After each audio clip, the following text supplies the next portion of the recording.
Okay, let's call the meeting to order. It's 6 o'clock. Pursuant to Governor Baker's March 12th, 2020 order suspending certain provisions of the open meeting law, GL Chapter 38, Section 18, and the Governor's June 16th, 2021 revised order extending remote participation by all members in any meeting of a public body. This meeting of the Great Barrington Select Board will be conducted via remote participation to the greatest extent possible. Specific information and general guidelines for remote participation by members of the public and our parties with a right and a requirement to attend this meeting can be found on the town's website. No in-person attendance of members of the public will be permitted, but every effort will be made to ensure the public can adequately access the proceedings in real time via technological means. Pursuant to Mass General Law 7C 30A, Section 20F, after notifying the chair of the public body, any person may make a video or audio recording of an open session of a meeting of a public body who may transmit the meeting through any medium. At the beginning of the meeting, the chair shall inform other attendees of any such recording. So this meeting is being recorded by the town of Great Barrington, by CTSB, Berkshire Edge, Berkshire Eagle, and other members of the public. Any member of the public wishing to speak at the meeting must receive permission of the chair. The listing of agenda items are those reasonably anticipated by the chair, which may be discussed at the meeting.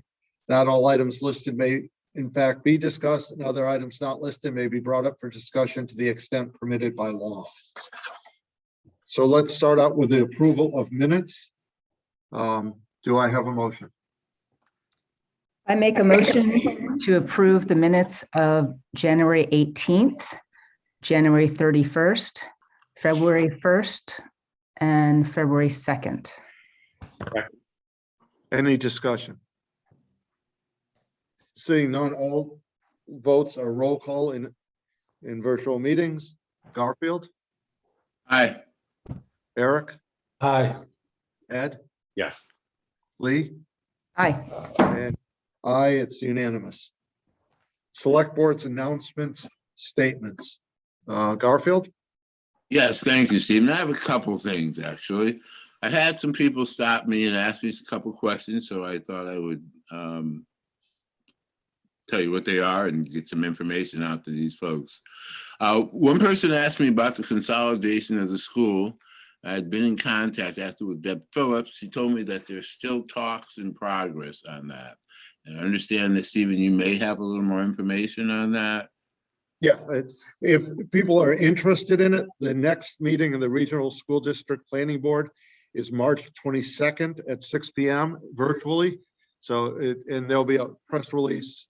This is a fairly important meeting where the consultants will give their, we think it's 3 options for the school districts to take.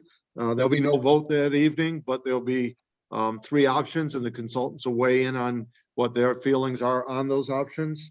The Regional School District Planning Board and numerous subcommittees have been meeting for almost 2 years, so it's very active, and you'll start to see more in the press about it now that we're at this point.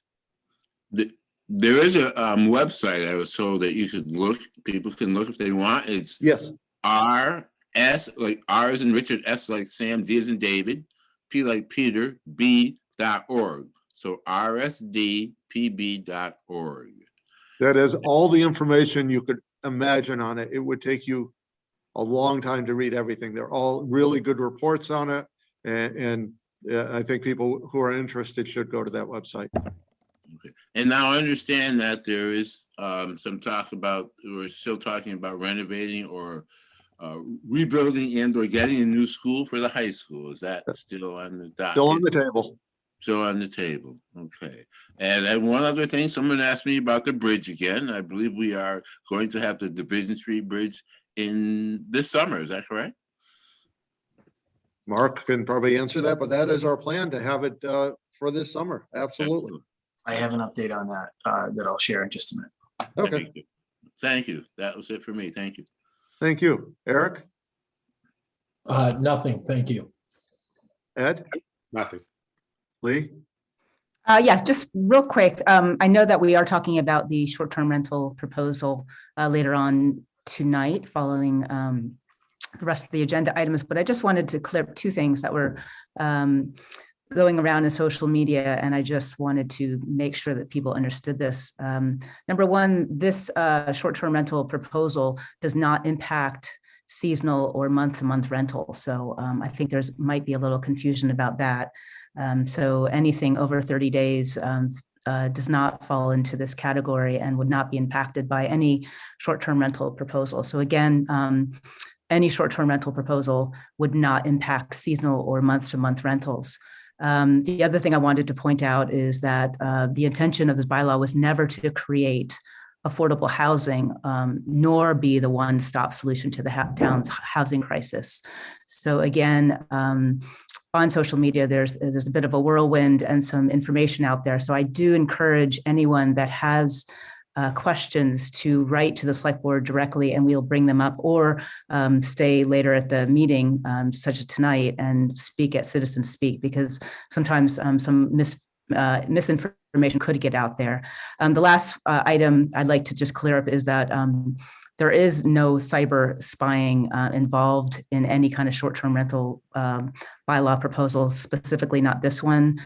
If this does go forward, Granicus, who is the platform that we have talked to, is a widely regarded short-term rental monitoring and compliance platform, and they're trusted by 350 plus short-term rental customers around the world. So there is no cyber spying involved, and I just wanted to clear up those small items because they seem to be circulating around. So that's it. Thank you. Thank you. I just have a couple things. One is that I understand their town's only laundromat is closed, and I would urge any entrepreneur who's out there to look at finding a space and opening a laundromat, because town the size of Great Barrington, with a number of seasonal visitors, we could really use a laundromat, and I think that's a shame. I want to congratulate Heather Barberry, Head of Emergency Management at Fairview Hospital. She's been named the Rotary Club Citizen of the Year, and that's a huge honor, and it's well deserved. She has done a lot for this town and surrounding towns, so just want to congratulate her. Moving ahead, town manager's report. Thanks, Steve. Just a few quick items tonight. First off, Usatonic Waterworks. As of this afternoon, we are still waiting on a copy of the notice of non-compliance from DEP. So as always, we'll continue to post updates in between meetings, and as soon as we have that information, we'll post that on our website under the Usatonic Waterworks tab. Usatonic School Marketing Update. I just wanted to mention to the board and to any attendees tonight that we've done a number of things, various things to promote the Usatonic School. And I just wanted to quickly go through a list here. We developed a marketing video, and credit goes to Chris and his partners, Berkshire Regional Planning, for developing that. That video is posted on YouTube and has been, and our website. It's been viewed 323 times. The video and links to contact information were promoted through targeted social media advertising in the Boston and New York metro areas. We issued a press release, and that was picked up by local media outlets. We posted the RFP on our website. We listed it on LoopNet, which for those of you that are not familiar with LoopNet, is a commercial property website for development opportunities. We reached out to all of the parties that expressed an interest in recent months and years, and we're in the process now of creating some development opportunity signs that we'll go ahead and post at the Usatonic School site. We'll mount them to the property and instruct anyone interested in that opportunity to visit our website. And then we shared the video and the request for proposals with One Berkshire, with this other Berkshire Chamber of Commerce, and BRPC, so all of our regional partners. And this is in addition to the required advertisements, such as the local newspaper and Central Register. Moving on down my list here, fiscal 23 budget public hearings. I just wanted to let everyone know, or remind everyone, that we'll be concluding our fiscal 23 budget season tomorrow night, March 1st at 6 o'clock. We'll be having a public hearing on the proposed budget and a brief presentation by the administration from Berkshire Hills on the fiscal 23 assessment for Great Barrington as well. And then I have two add-ons for this evening, going back to a question from Garfield earlier. The bid opening for the Division Street Bridge was last Thursday. It was delayed by 1 week, but it did happen last Thursday at 2 o'clock. The bids are still being reviewed at this time, but it appears that Reifenberg was the low bidder at $1,763,115. And then one other update I'd like to share tonight is that the rubber membrane that we've discussed on several occasions for the former Usatonic school was installed last week to prevent any further water damage to that structure. So you may have seen some action there, and that's what that was. Our building inspector was up there to inspect it and sign off late last week. So it's great to have that completed, and that's all I have. Thank you very much, Mark. Thanks. Licenses and permits, just have one tonight. It's Paul Jaffe of Great Barrington Coffee, LLC, DBA Flying Church Coffee at 200 Main Street for an annual common victualler license. So we're gonna, Kate McCormick is here, and so is Paul.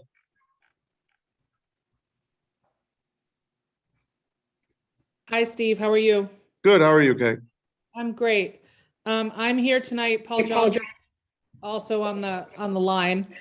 And we're here tonight to ask for a common vic license for the Flying Church Coffee. So the name of the business is Great Barrington Coffee LLC. It's the kiosk building at the Flying Church. And we're looking for a common vic license for 7 days a week, 6 a.m. to 9 p.m. For a coffee beverage shop. Do I have a motion? I make a motion to approve an annual common victualler license to Paul Jaffe of Great Barrington Coffee LLC, doing business as Flying Church Coffee at 200 Main Street. Second. I have a motion and a second. Any questions or comments? Got just a quick pass. Yeah. Just very excited to be able to get a cup of coffee in town after 4 o'clock would be amazing. So just wanted to state that. That's all. Thank you. Good point. Yeah. Roll Eric. call, roll call vote. Garfield, Aye. Eric, Aye. Ed, Aye. Lee, Aye. and I. It's unanimous. Good luck, Paul. Thank you very much. Thank you. Yeah, I'm gonna go a little out of order here. New business seems to be, for the most part, routine, and the short-term rental may take a little longer, so we'll do new business first. First one is a placement of library trustees vacancy on the May 10th, 2022 ballot. So let's see. I don't see Jen here, but I don't think we really need it. Do I have a motion? I make a motion to approve the appointment of 2 members to the Affordable Housing No, Trust. no, no, no, I'm on the library trustees vacancy. Oh, sorry. I got hit on myself. Yes, I see that. I make a motion to approve the placement of, actually, how should I say this? Of a library trustees vacancy on May 10th, 2022 ballot. Do I Second. have a second? We have a second. Any discussion? Seeing none. Garfield, Aye. Eric, Aye. Ed, Aye. Lee, Aye. and I. Next is appointment of 2 members to the Affordable Housing Trust Fund. Do I have a motion? I make a motion to appoint the 2 members to the Affordable Housing Trust Fund, Krisha Kurja and Ananda Timpane. Second. Any discussion? Roll call. Garfield, A resounding yes. Eric, Aye. Ed, Yes. Lee, I second Garfield's motion resoundingly. and Yes. I'm yes, so it's unanimous. Thank you. Thank for you to all- both of you if you're out there. Yes, absolutely. Thank you. Thank you for volunteering. Next is the application for the FY22 District Local Technical Assistant Funds from Berkshire Regional Planning. Review applications and authorize the chair to sign the applications as chief elected official. Is this going to Chris or Mark? Chris is going to handle this one. Okay.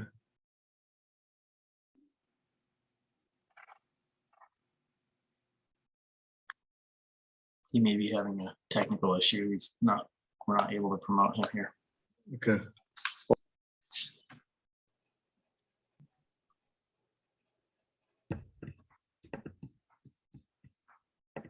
I'll just open his mic for now.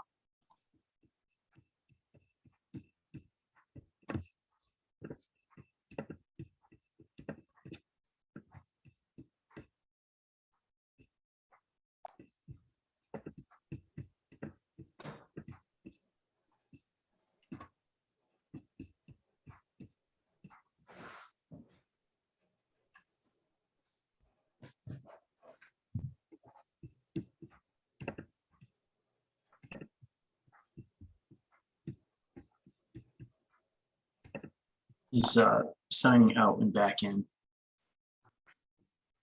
Sorry for the delay. That's okay.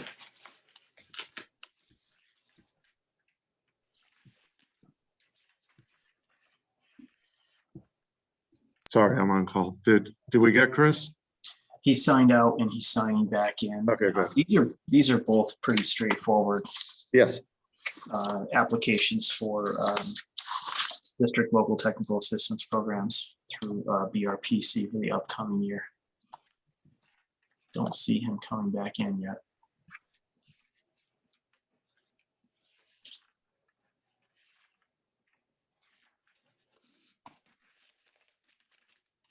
There he is.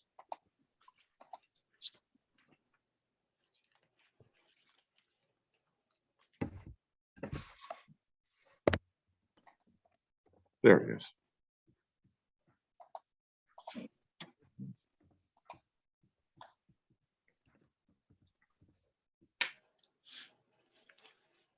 Hi, everybody. Sorry about Hey, that. Chris. You can hear me okay now? We can. Okay, great. There's two applications I'd like the board to consider tonight for the annual District Local Technical Assistance Program. One is seeking assistance to update the Open Space and Recreation Plan, which is a top priority of this board, as you know. And the other is for assistance researching and developing various housing options, incentives, regulations, and other things that are, we've done a lot in zoning, but there may be other things that we can do that in zoning or not in zoning. And we're seeking some expertise in those programs and how to implement them locally if indeed they are options. Happy to answer any other questions. Do we have any questions? Then do I have a motion? I make a motion to approve the application for FY22 District Local Technical Assistance Funds from Berkshire Regional Planning. Second. And can we have the same motion to authorize the chair to sign the applications? And I make a motion to authorize the chair to sign the application as chief elected official. So that's one motion by Lee, second by Ed. Any questions or discussion? Roll call vote. Garfield? Aye. Eric? You're muted, Eric. Aye. Thank you. Ed? Yes. And Lee? Aye. And unanimous? Thank you. Thank you, Chris. Next is a referral of an additional proposed zoning amendment to the planning board for public hearing. Do I have a motion? I make a motion to approve the referral of an additional proposed zoning amendments to the planning board for a public hearing. Second. Any discussion? Roll call vote. Can you explain that to me a little further, please? Chris, you want to explain that? Oh, sure. The planning board recommends, well, would like to recommend and have a public hearing on another zoning amendment deals with two-family regulations. Regulations governing two-family use of a lot. Thank So, you. as is required under the general laws, it needs to be referred, any zoning amendments need to be referred back to the planning board to hold a public hearing. Okay, so I have a motion and a second. Roll call. Garfield, Aye. Eric, Aye. Ed, Yes. Lee. Aye. And yes, it's unanimous. Last on the new business is the affordable housing suggestions for review by select board. Ed? Thanks. After listening to a couple of planning board meetings where Pedro Pachano, who's the chair of our joint subcommittee on housing, was sort of frustrated he couldn't move anything along. And I guess my frustration that we're spending all this time on short-term rentals, which we are now admitting is not having to do with affordable housing. I thought we should start pushing something forward. So with Chris and Pedro came up with a quick list of things, a few things we're already doing, but of things that the town could possibly do. And I just wanted to, my suggestion is we refer this list to the town staff, ask them to bring it back to us. At some point, bring in the Finance Committee, the Affordable Housing Trust, and that we act on some of these as quickly as we can. I think we do have a plan for the short-term rental community impact fee of 3%. I don't think that'll take a lot of discussion, but some of these are relatively simple, and I would like to move on them as quickly as we could. Do I have a second? I have a second. Yeah, I had a question. Oh, actually, Garfield, sorry. Go ahead, Garfield. Yes, what are the actual things you're speaking about, Ed? Because you haven't, But they were in the packet, Garfield. all right, maybe I missed it then. Yeah. Most of these are things that we've talked about. This puts a really nice comprehensive list together. That I don't know if there's anything on here we haven't talked about, but this puts a list together and it puts a focus on affordable housing, which I appreciate. Lee? Yeah, so as far as I know, the housing subcommittee is still together. We haven't disbanded, and I think that we have tried to make progress. So I would like to say that there is still a housing subcommittee that Garfield and I are on, along with Jonathan and Pedro of the planning board, and we have been working together on all types of housing, not just affordable housing. But I do appreciate this list, Ed, and I'm in support of any kind of housing initiative. So thank you. So roll call vote to send this to the administration. I don't know if it matters. I think the agenda said there's no vote. So I don't know if just a nod. Discussion only, you're right, it did. Discussion only. That's fine. That's fine. You're correct. They did say that, so we will leave it. We'll withdraw the motion and withdraw the second. And I didn't see that, Ed. You're correct. So, but I guess if there's no objection, staff could take this up and. Yeah, absolutely. And if we had extra things, like I have a few more initiatives as well, should we just send them straight to Chris and Mark, or do we have to go through the select board? No, I think it can go to Chris and Mark there. That's part of our goals. Yeah. I mean, I know that all this has been discussed before, so it's nothing new. Okay, thank you. Yep. Okay, so now moving ahead to the short-term rental discussion. And for people who haven't joined us, we're still hashing out a bylaw that will go to town meeting. And we will have once we're done with the bylaw, we will have public discussion at a select board meeting on this. So that won't be now, although you can speak at citizen speak. But we're hashing this out right now. So if people want to leave their hands up, they can. They'll be recognized at citizen speak, but there will be time to speak on this at a select board meeting in the future, well before town meeting. So Chris, do you want to guide us through this? Mark, do you want to do the sharing the screen? Sure. I'm assuming you'd like me to share. Actually, let me move Eric to the participant pool first, since he's recusing himself. Okay, thank you. And I'm assuming you'd like me to start with the packet version. The version that was put in the packet the newest version that was put in the packet with Lee's name on it. And Chris, if we can start with registration, which is at the end, because we haven't talked about that, and then we'll go from the beginning, and hopefully we can get through this tonight, and if not, we'll get through it at the next meeting. So this is the February 24th version. Can everyone see that? Yes, thank you.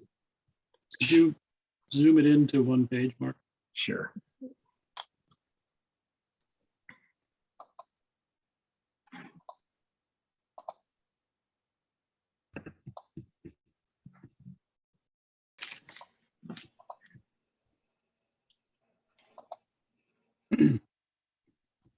Sorry, you can go ahead and get started working on this. Okay. Well, okay, thanks, Steve. Over the last few meetings, the board has been discussing a draft of the short-term rental bylaw, making changes as you go, asking questions as you go, voting on certain items as you go, making sort of incremental decisions, but we haven't gotten all the way through yet. So the color-coded version that I sent to you for your packet tried to track all of that discussion, if you will. The one place that we hadn't gotten yet was the registration section. So we can start there, Steve, as you suggest. This draft in front of you now that Lee put together into the packet, I think is a really good short version of everything we've been talking about and distills the major points into these 2 pages. You know, it's about who can have a short-term rental, what type of unit can it be in, for how long, and what's the registration. I mean, that's, to boil it down crudely, that's what this is about, and that's what these 2 pages do. So Mark, do you want to go down to the second page there, where registration starts? What this bylaw does, and what I was suggesting in the color-coded version, is it requires a registration through the select board office. And just to be clear, I don't think registration would be a vote of the board. I think it's simply filling in an application with the town staff in the select board town manager office, and providing all of the information that the select board agrees should be provided. Name, address, you know, attesting to certain parts of the requirement, et cetera, et cetera. Assuming that's all provided, you get a license or a copy of the registration that certifies that you are registered. And this would be an annual process to expire on the 31st of each year. So that's the essence of the registration. We need to know who you are and where you are and what type of unit this is, essentially. Does that boil it down enough? Yeah. Okay. Yep. Chris, I just had a clarification, if I could possibly suggest it in this paragraph. In the first sentence, when it says, by obtaining a short-term rental license, a resident owner can offer 2 separate entire dwelling units. I'm asking for that clarification because there might be some confusion whether we're talking rooms versus entire dwelling units. So my suggestion is, when it says a resident owner can offer 2 separate, to add the words separate entire dwelling units after 2. So a resident owner can offer 2 separate entire dwelling units for clarification purposes. Okay, that makes sense to me. And I think, you know, whichever way the board goes on this, I would probably take this out and put it into the regulation section, maybe, or the regulation in terms of who can do what where. That makes sense. But with any of this, wherever you land tonight or in the next meeting, staff can reorder it. Yeah, come up with a final version of it. Discussion on registration.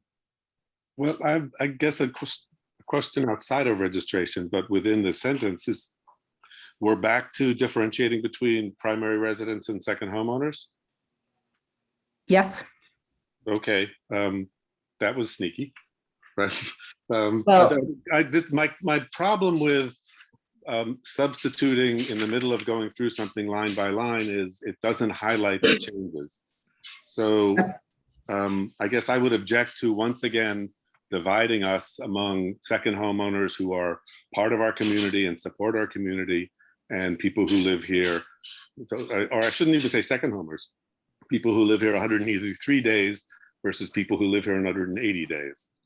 That would it was stated a couple of times. You said you don't want to divide our community. This divides our community.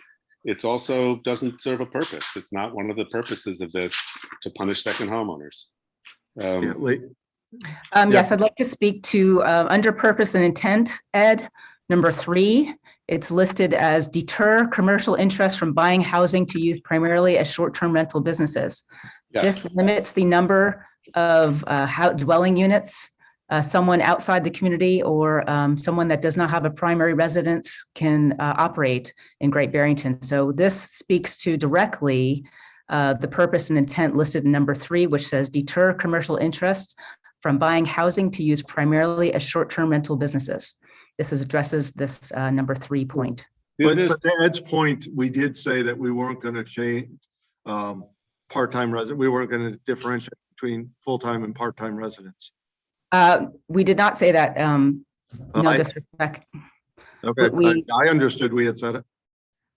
When we were talking about limiting the number of days, at that point, we were talking about primary residents versus non-primary residents, which has been changed.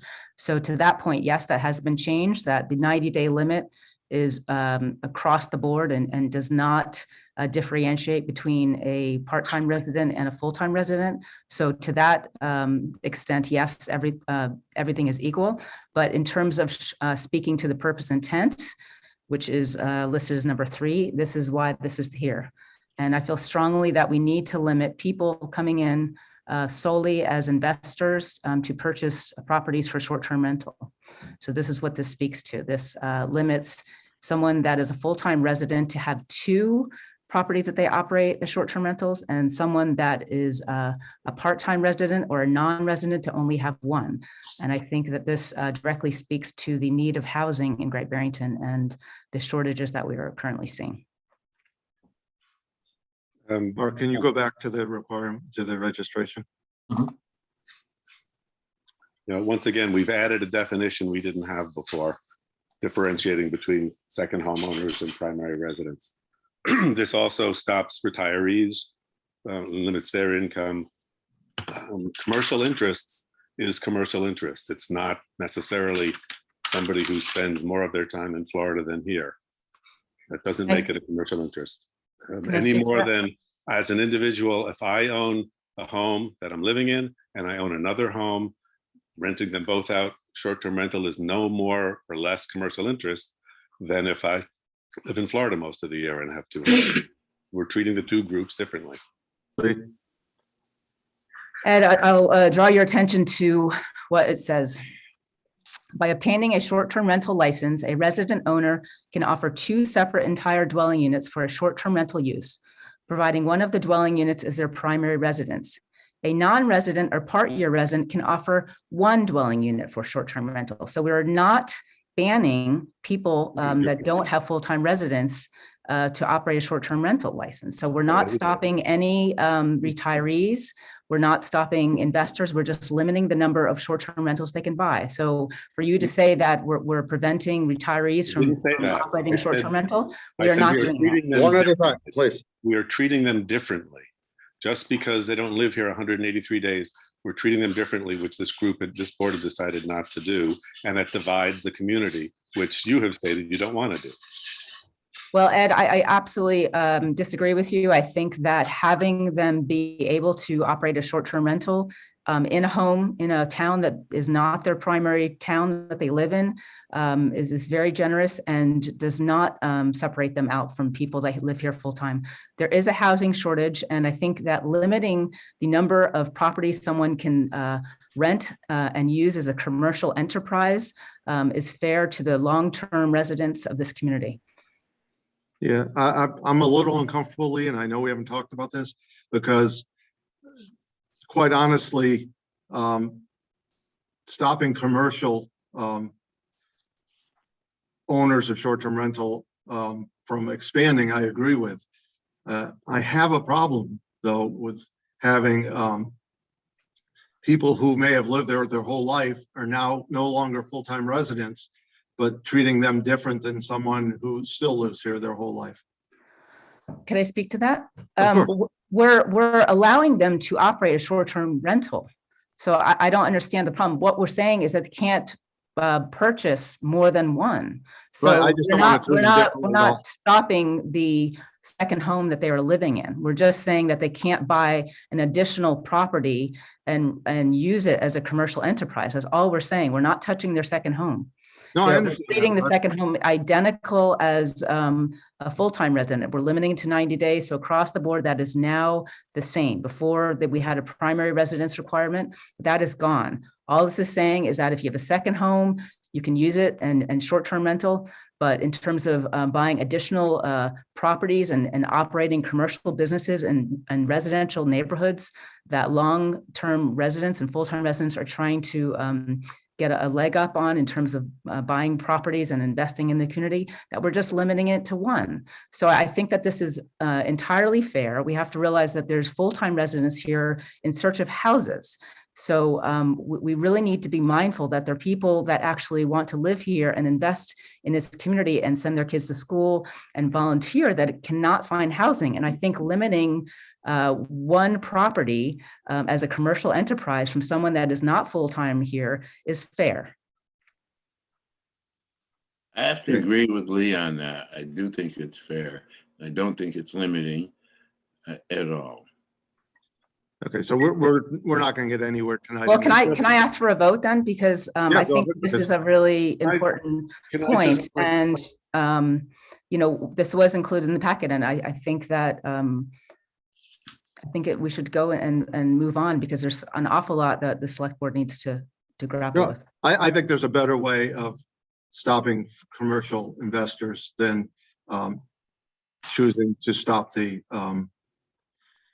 non-resident, and I don't even like the term non-resident because they may have lived here 50 years and they've chosen, you're right, they have chosen to get a residence somewhere else, but I feel. Can you suggest without limiting the number of short-term rentals that someone has, we're basically the whole bylaw is weak because then people that have the wherewithal can buy many properties as short-term rentals. So I think limiting the number of commercial enterprises in residential neighborhoods is fair. We're letting second homeowners continue to do what they want, and we're allowing full-time residents to have two properties that they can run as short-term rental. So I really don't understand what the argument is, that we're not touching someone's second home. We're just saying that you can't use us as a commercial enterprise. May I try to explain the argument? I wonder if their primary residents, if they would want to,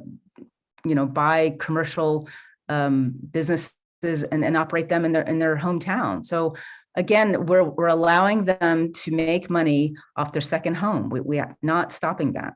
We're just asking them not to buy more than one home specifically to run a commercial enterprise in a residential area. No, and I understand that, and I agree with everything except treating residents and non-residents differently, because non-residents may be our neighbors for the last 40 years.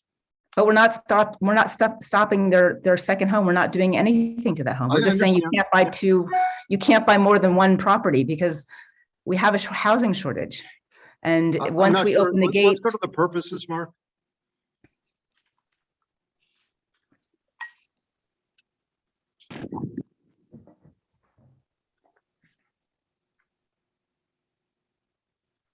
See, I don't see any of that on the purposes. Number three is deterring commercial interest. Yes. That's not a commercial interest. Yes, it is. A home that is not your second home or your first home is a commercial interest. They're not living in it. They have they will not be living in a third home. That's a commercial interest. Okay. They're buying it solely to make money. It's not a second home. Ed, go ahead. Yeah, I just want to try and explain. What Steve and I are saying is as it's written, it treats second homeowners differently. What you're saying is the reason you're treating them differently. So our objection is that they're being treated differently. I understand you're trying to limit one group of people from doing something that the other group isn't limited from in order to create more housing, which is not on our purposes here. The objection is that we're treating the two groups differently. So that's the objection. We don't need to hear again that why you're doing this. The objection is that it treats the two groups differently. Okay, so then should we just have one, everyone has one home then? And don't let primary residents have two? I wouldn't How about- I wouldn't limit it like We- that.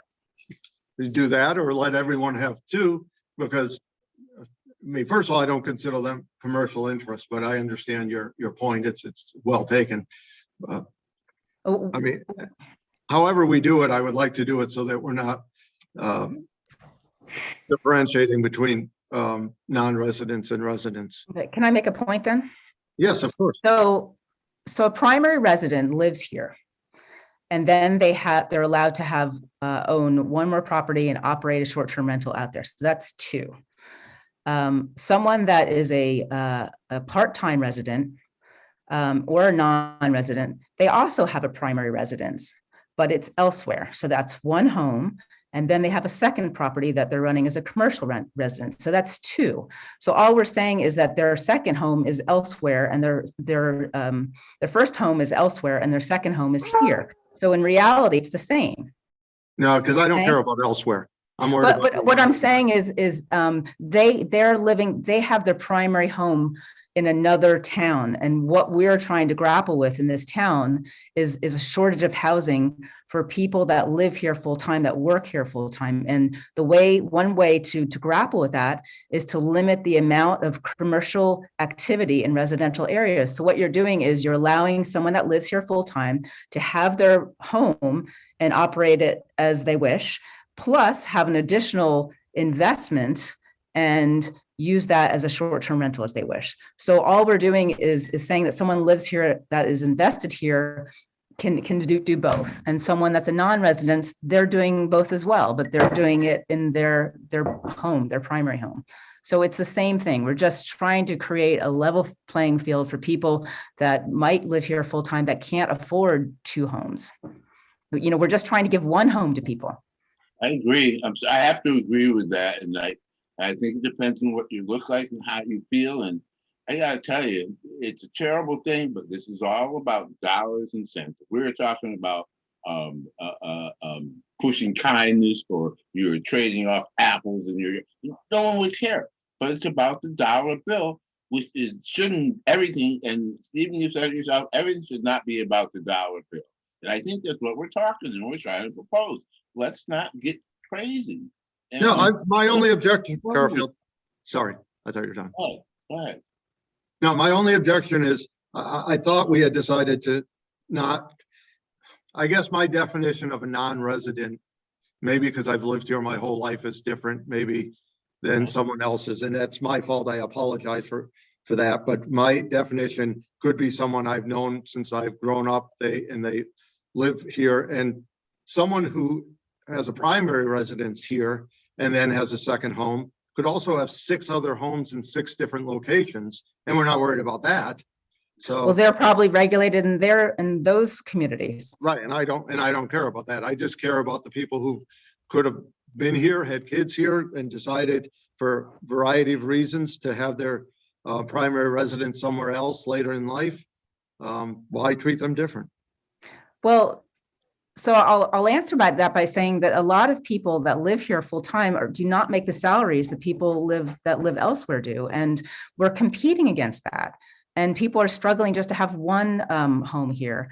And when you throw in someone that has the ability that is based in another town to be able to operate 2 commercial enterprises, one as a second home, and then buy another one just for money, then you're directly competing with a full-time resident, someone that is trying to make ends meet, that's happy just to have a home, that's trying to send their children to school, that's, looking to age in place, that volunteers in the community. So what I'm saying is residents are struggling and we have a housing shortage, and we're trying to open up some of the housing that's being used by investors and used by people solely buying properties for short-term rentals. So the second homeowners will continue to be able to short-term rental. They'll make plenty of money to afford to pay their mortgage and to go on holidays.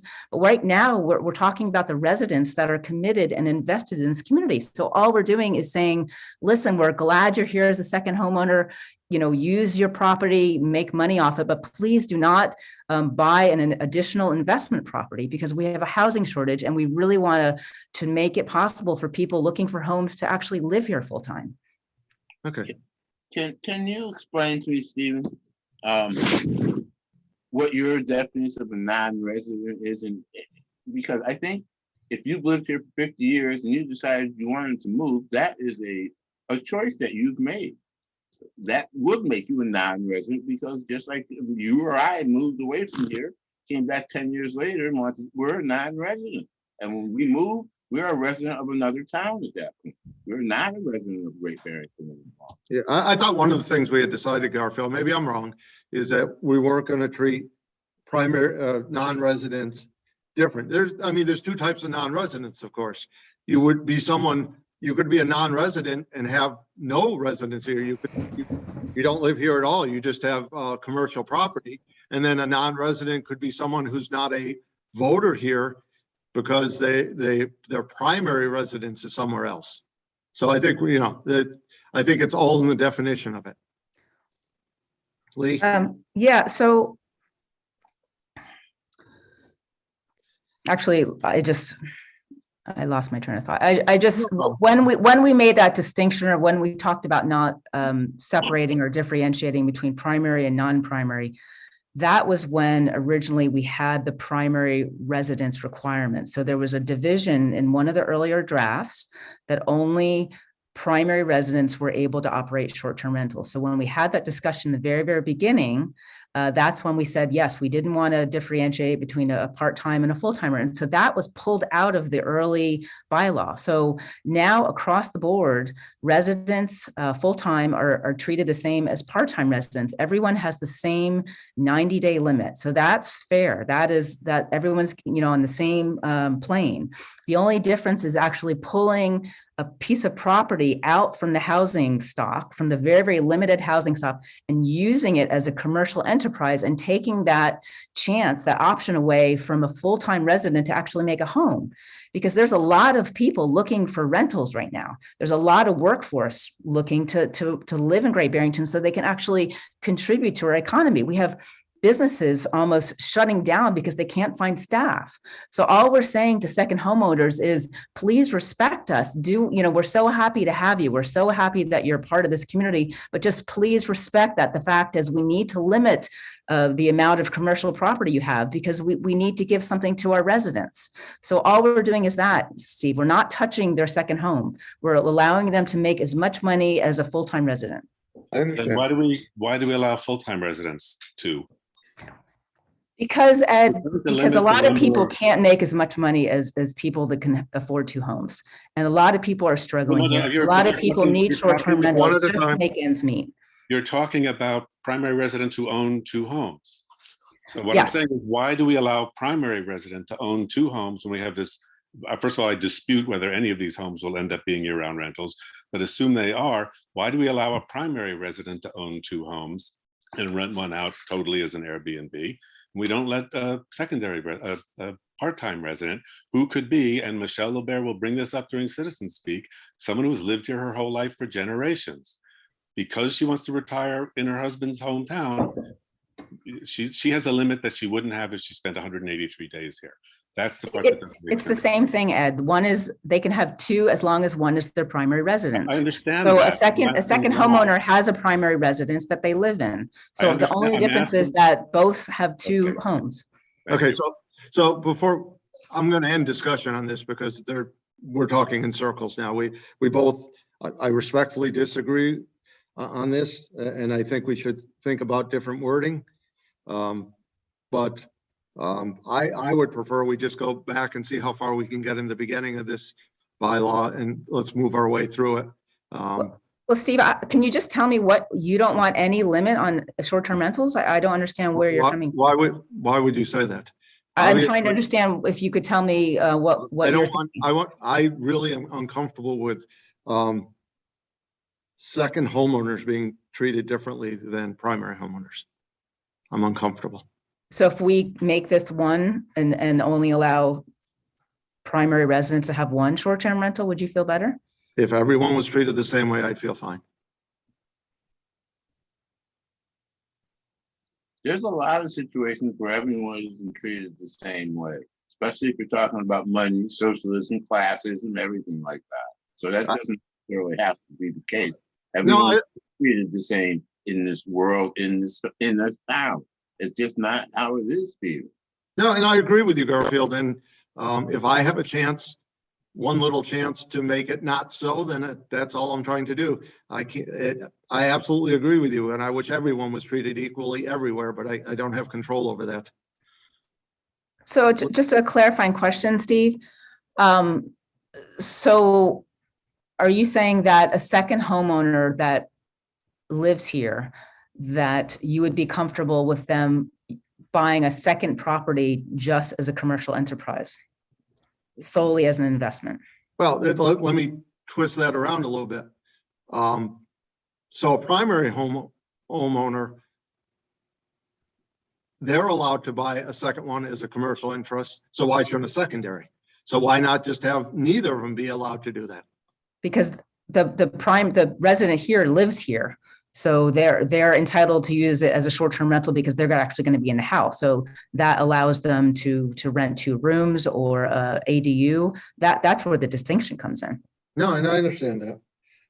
So it's actually even if you think about that. The only reason why a full-time resident can have 2 is because they're actually living in one. So it's not like they're going to disappear and just start renting 2. I mean, they're actually committed and then they have a full-time primary residence that they live in. That's the only difference, Steve. No, I understand that. And I'm respectful of what you're saying, and Garfield, I understand that. Just I'm having trouble wrapping my head around it. So instead of going around in circles, let's see if we can get through the beginning part of this. Mm-hmm. And then we'll come back to that probably in another meeting, since I've been called into work. So I'm not going to stay for hours here. Okay. So Chris, you want to guide us through the bullet points?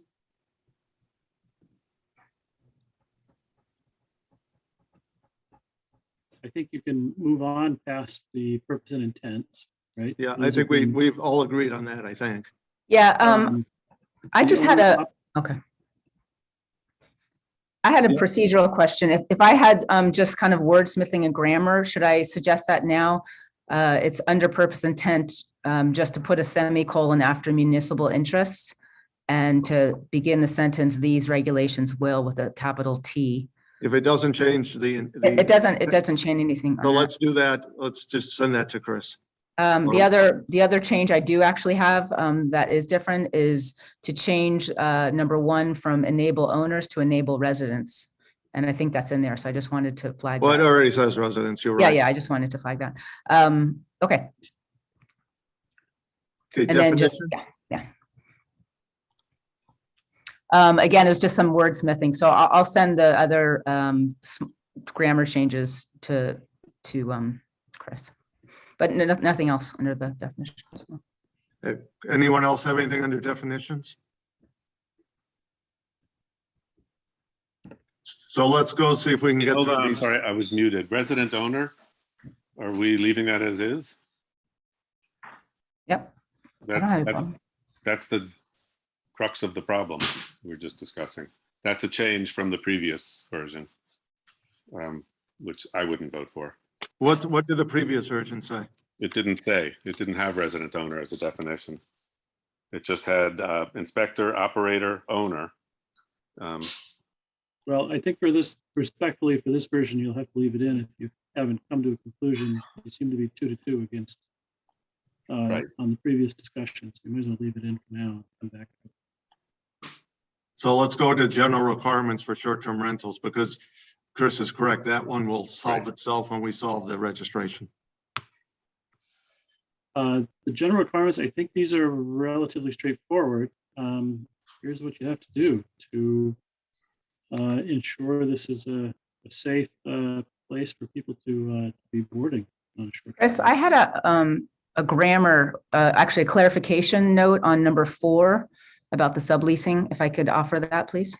You go ahead. It doesn't change the intent of it. So I wanted to suggest, it says an owner shall expressly prohibit tenants from offering all or part of the dwelling unit for short-term rental use. So it's a clarifying change, saying an owner shall expressly prohibit tenants from offering. It was noted that that might be confusing how it stands right now. So I wanted to offer that. And again, if town council thinks there's a better way of saying that, but just in my research, number 4, an owner shall expressly prohibit tenants from offering all or part of the dwelling unit for short-term rental unit use. So I guess it's a clarifying question, Chris, but someone had pointed out that might not be clear the way it's written right now on screen. So that's why I have that note. Okay. I have no problem with either one. It was clear. So I can send it to you afterwards, Chris, or I can say it to you slow if you want to do it now. You can send it later. That's fine. Okay. And then number 7, again, I have a clarification on that. Yeah. It's a little strange. Number 4 is a little strange because if you're requiring owners to register, you can just tell them that tenants can't do it. So why would they register that? Yeah, it could be on the registration form. It was just laying it out here, so it was clear, but it would just be something that I would ask. Yeah. Okay. I think Yeah. Chris If is right. that's the policy and the board. Sorry. So wherever it makes sense to put it, I'm fine. Okay. Again, we can figure out where best to put it. The board Okay. previously voted on that prohibition, so we can figure Yes. out where Okay. best. And then on number 7, again, I have a clarification on that. It doesn't change the purpose or intent. I could read it and you can just let me know if this is along the lines, or I could send it to you separately, Chris. Go ahead. I have short-term rentals are prohibited in dwelling units designed as affordable or otherwise income restricted, which are subject to affordability covenant, Designated? which are subject. Yeah. You want me to go back? Oh, designated. Yes. Short-term rentals. Designated? Designated. Yeah. Short-term rentals are prohibited in dwelling units designated as affordable or otherwise income restricted, which are subject to affordability covenants or are otherwise subject to housing or rental assistance under local, state, or federal programs or law. So it was just an addition at the end, just to clarify that if there's any kind of rental assistance under local, state, or federal programs or law. I have questions about that. Go Sure. ahead. So if whoever ends up living in 40 Grove Street, which I think is going to have some sort of a deed restriction on affordability, they can't supplement their, by definition, low income by doing short-term rentals? It doesn't address deed restrictions, Ed. It just talks about someone if they're in, let's say, an affordable housing unit and which is getting subsidies. So that's what this is speaking to. It's not That would be talking a- about anything that has They deed would be restrictions. they would be a tenant then, right? This would, Lee, in this case, based on what you just read, 40 Mhm. Grove Street would be subject to an affordable housing covenant Oh, okay. or restriction. So, Yep. so it, Well, I it- mean, it that, would okay. not be available to that owner. Yeah, I mean, I think that's fair because, I mean, once they start making, let's say they were to rent it out as a short-term rental, then they could be making up to, $40,000 a year. So I think that that's fair. They're having that house based on what the income limit was at the time. So I think this is a fair term. They can't get a better paying job then? The same thing could happen. Well, no, I'm just talking about operating understand that. operating a commercial enterprise. That's what I'm talking Yeah. about. So I can I have a request.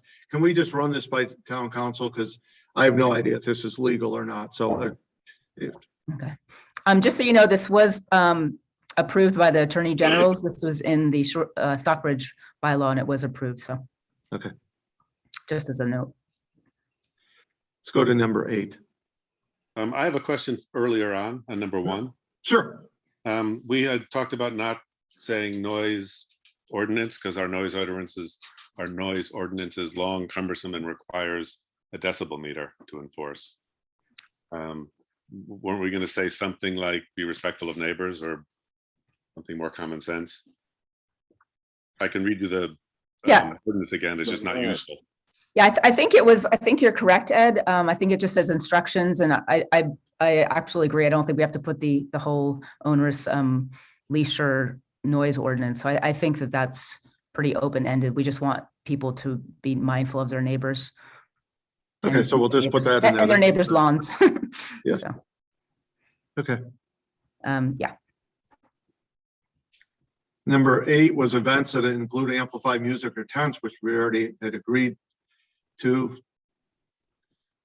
Signs on the property we had agreed on, I believe.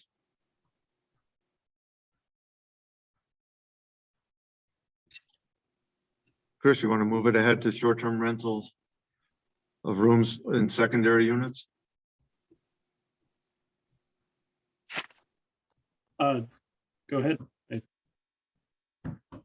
think it's pretty self-explanatory. Yeah, I think you're right.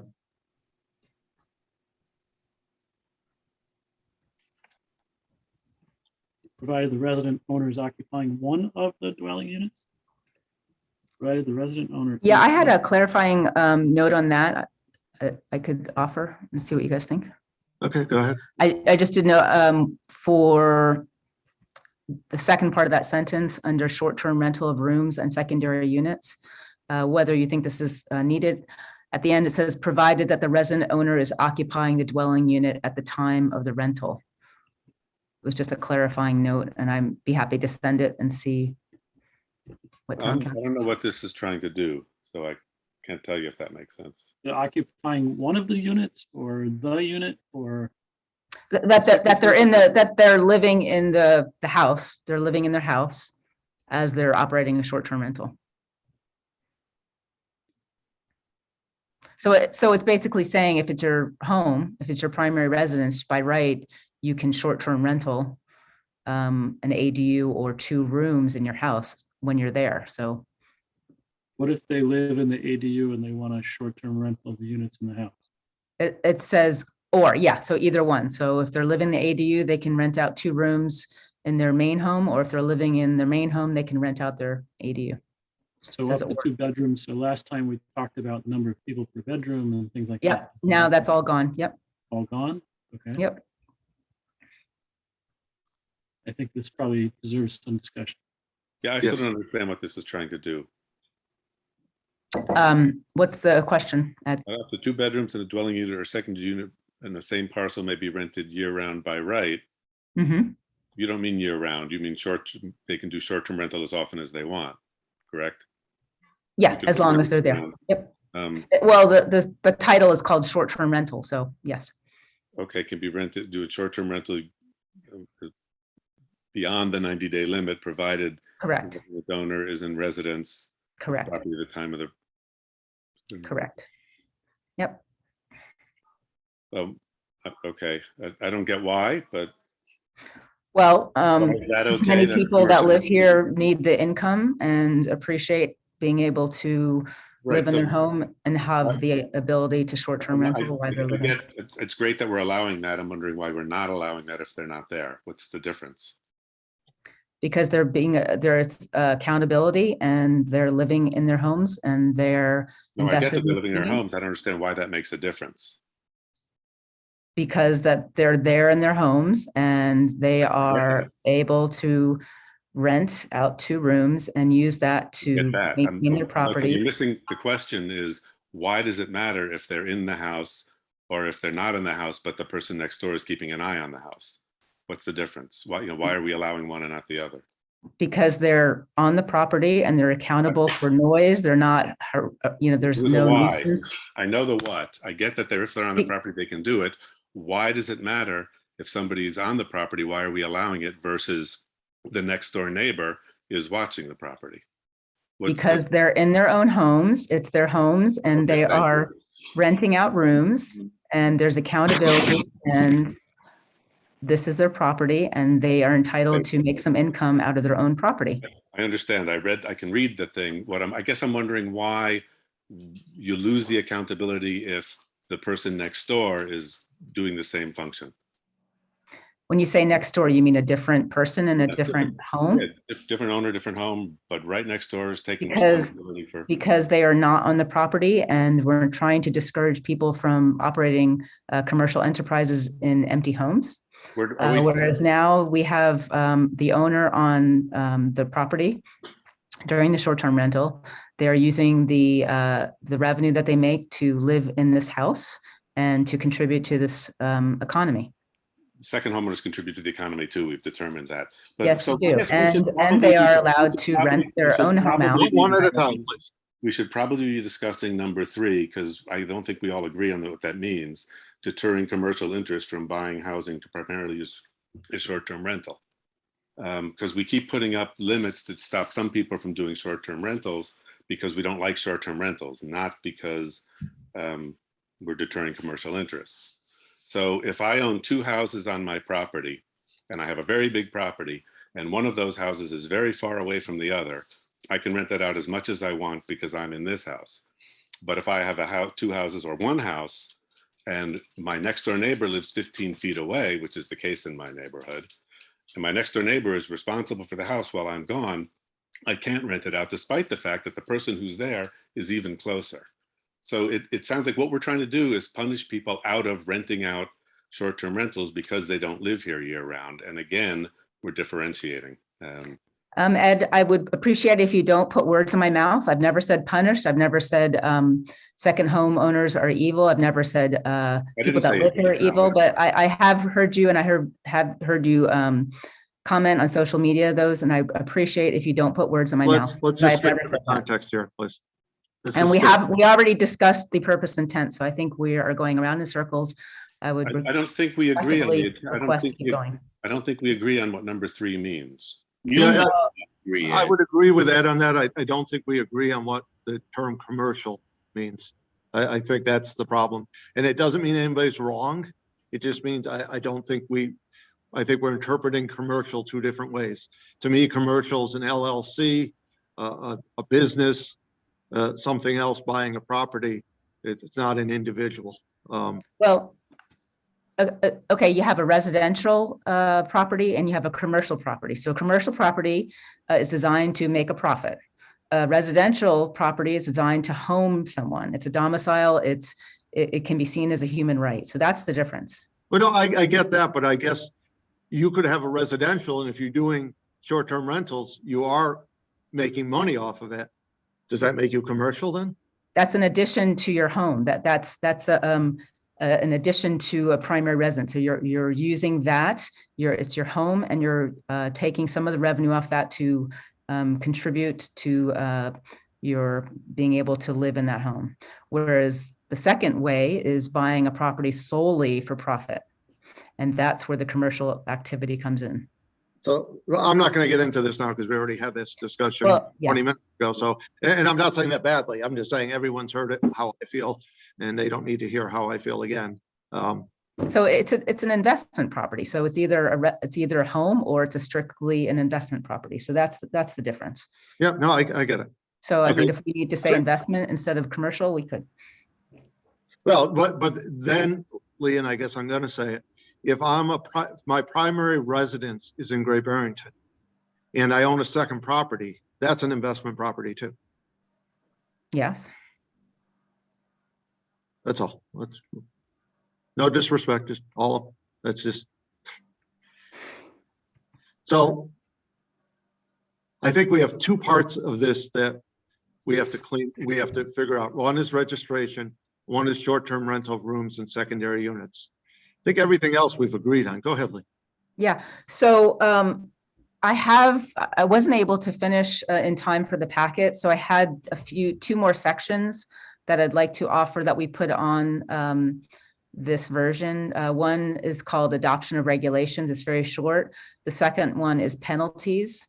So if I could offer that, I did share it with Mark. I believe he might have that ready, but I'd like to offer that because I think it was needed for clarification and I was not able to get it in the packet in time. So it would come after registration.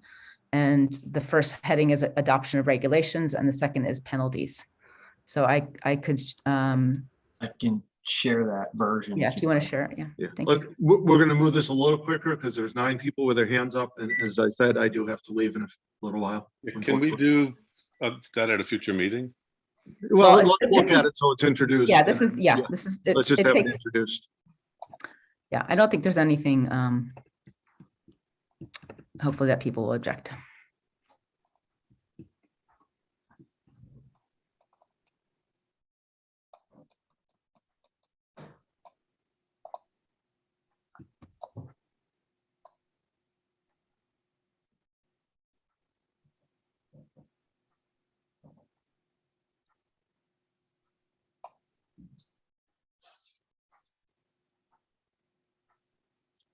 That it? Yeah, So the first one says the select board may adopt and amend regulations in furtherance of the implementation of this bylaw. What's that mean? that if there's things that need to change after this, that they're able to. I would assume with town meeting vote. Yeah. As long as it's with town meeting vote, I'm perfectly fine with that.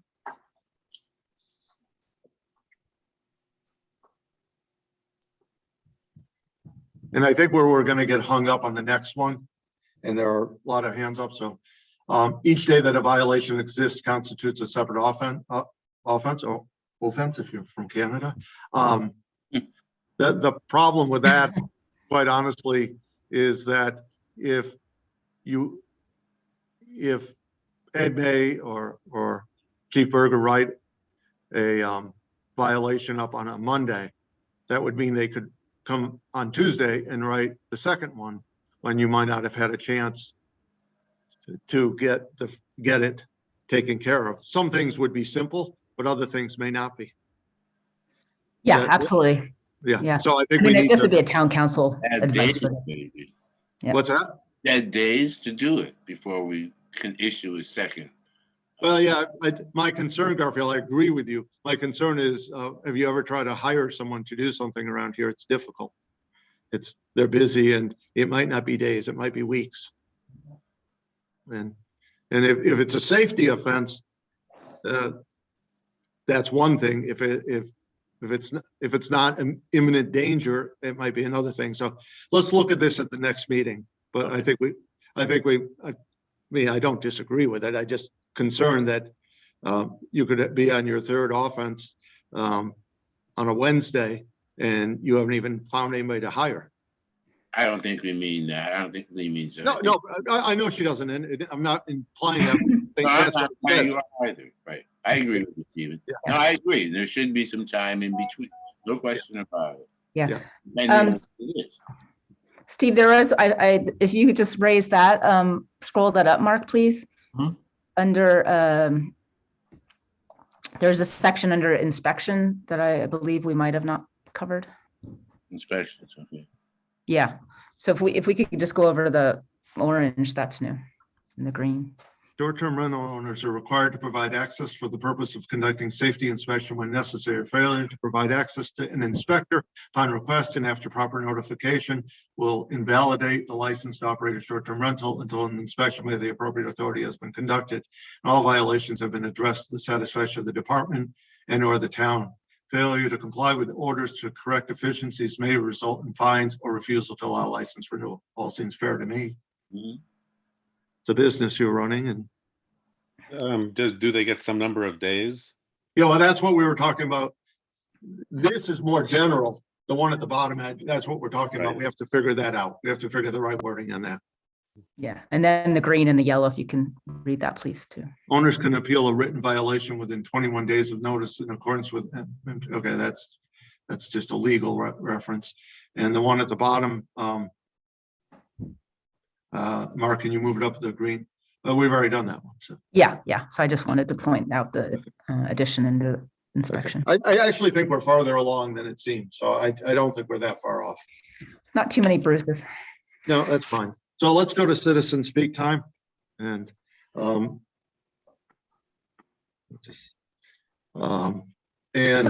Steve, just a clarification, after tonight, in terms of how many more days of. we have plenty of time. Talk about scheduling. Okay. We have plenty of time. Okay. Okay, let's start with Johanna W. Hi, thank you for letting me speak and thanks for doing all of this. Name and address though, please. My name is Johanna Wise and my address is 14 Commonwealth Avenue, Thank you. Barrington. So I just want to say that I really am concerned about the 90-day limit. I don't really understand. It seems quite random and really not of service to anybody. So I just want to briefly share my story, which may influence the decision that you're making here. So I have been a Great Barrington resident since 2012. I bought my house with my ex-husband. We got divorced and I needed help paying my mortgage. I started by renting out rooms. I started renting out rooms short-term on Airbnb. During the pandemic, I no longer wanted to live in my house and rent out rooms. As you can understand, I didn't want to be sharing a home with strangers when there's a pandemic happening. So I moved out of my house. I also was losing work. I'm a massage therapist. I couldn't work during the pandemic. And I was able to rent out my house, the full house, and move into a smaller unit. I didn't need a 4-bedroom house to myself. So I moved a 1-bedroom that I was renting and rented out my whole house, which I own, on Airbnb. It has been a lifesaver, especially when I was not able to make as much with my work, which was unreliable. And I'm still nervous that I don't know what's going to happen, if we're going to have another wave and I can't work again. And it's very helpful for me personally to be able to have this additional income. And I don't really understand that limiting it to 90 days for me would be completely useless. What am I going to do the rest of the year? I'm going to have 9 months of the year. I can't rent my house out, but I can't live there because I'm already committed to another place that I'm living. I'm not going to find someone who's going to rent my house long, quote unquote, long term for the other 9 months of the year that I'm not renting it. What am I supposed to do with it? Then you have a housing problem. Then you have a house that's just sitting on the market that's, that's uninhabited. And that's of no use. When I'm renting it out, I'm bringing tourism into the area, and this is really helpful for the economy. Now, I'm not going to rent my house out on a long-term basis because you know what? I put a lot of money into my house. It's a really nice house. It's renovated, and I don't feel safe renting it out to a long-term renter who's not going to necessarily care for it. So this isn't a house that's going to then become available to long-term renters and be able to help with this housing crisis that I understand is an issue and that we need to address. But my house is not here nor there in terms of that because it's not going to help. So if I'm not able to rent it out short-term, I don't know what I'm going to do with it for those other 9 months. But this is really a problem for me to be able to only rent it out for a short amount of time like that. And I don't really understand the purpose of it and how it's helpful to anyone, but particularly for someone like me. And I know I'm not the only one who's in my circumstances. I know that there are many other people who are in similar circumstances to me and who don't even know that these laws are being made, proposed, and that this is going to possibly affect them. So I speak for myself and for others like me. Thank you. You're at 3 minutes up. Thank you very much. Comment, is that correct? No, we don't comment on citizen speak. You can comment under select board time. James Manning.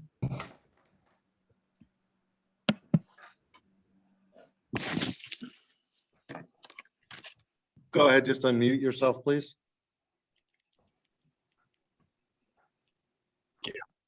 There you are. Can you hear me? Yes. Yeah. First of all, again, I appreciate the board looking into this and trying to form format some good rules here. But my understanding is that there is already rules in place for short-term leasing, if you want to call it that, and that's called home occupation, allowing 3 people in your house if you live there. Short-term rentals are commercial enterprises. If you recently watched the Holiday Inn disassemble and reassemble their hotel with a 3rd floor, that was so they could rent a 3rd more short-term rentals. Okay, that's a commercial enterprise. There's investors and there's users. Investors, if the market allows short-term renters, will always be a higher price, will always be able to pay a higher price than users. Short-term rentals are what I would call the logification of our neighborhoods. I don't want to live in a neighborhood that has a hotel spread out horizontally. And that's what these are. There's no other way to describe it. Well, there's a lot of ways to describe it, I'm sorry. But, just because technology companies have made it easy for you to become a hotel or a short-term renter or a tourist inn or whatever, doesn't mean it's a good idea. And we're showing that it's a bad idea by virtue of the fact that investors will just pay more for a house. So I'm really saying, I'm totally along with Lee on this. And I'm actually probably a little bit harsher. I would rather it be harsher than the rules here, because again,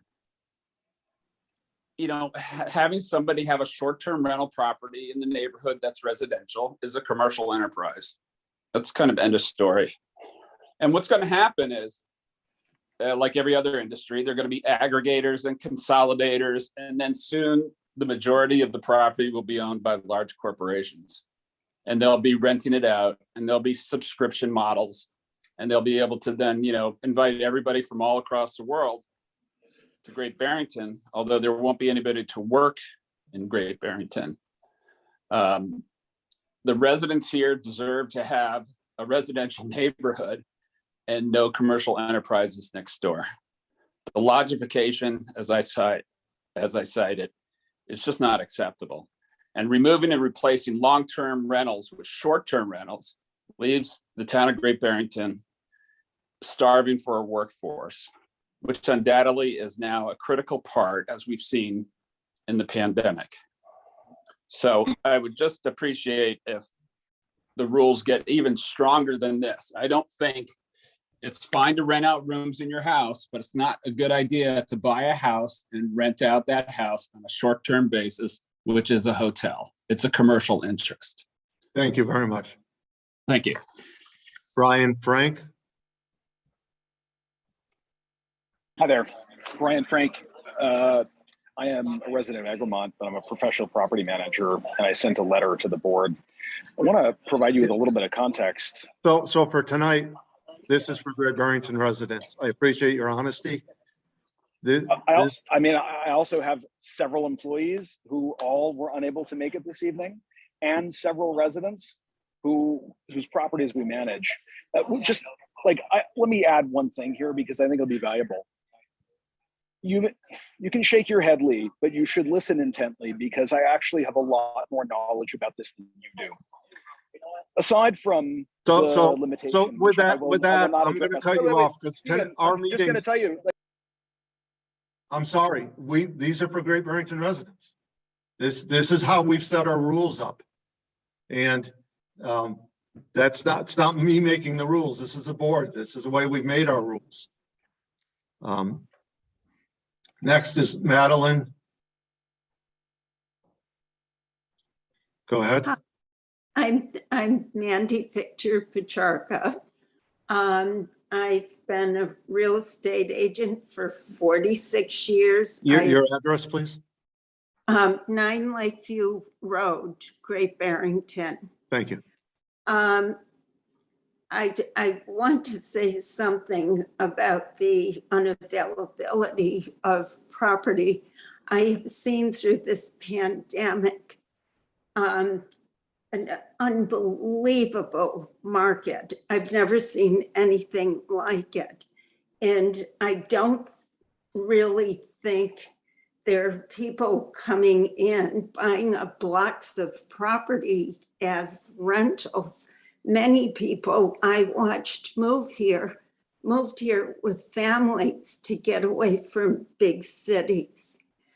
I do also feel strongly about the distinction between our second homeowners and our primary residents. I think that distinction needs to be, the board needs to be cleared a little bit on that.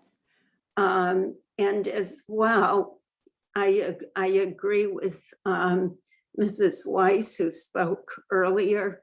The 90 days I have kind of been struggling with. I don't understand the limitation with just 90 days, because I know firsthand people come here and rent all year round.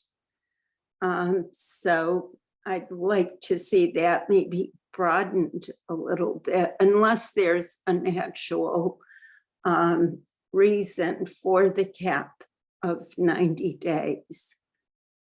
Thank you very much. Okay. David Long.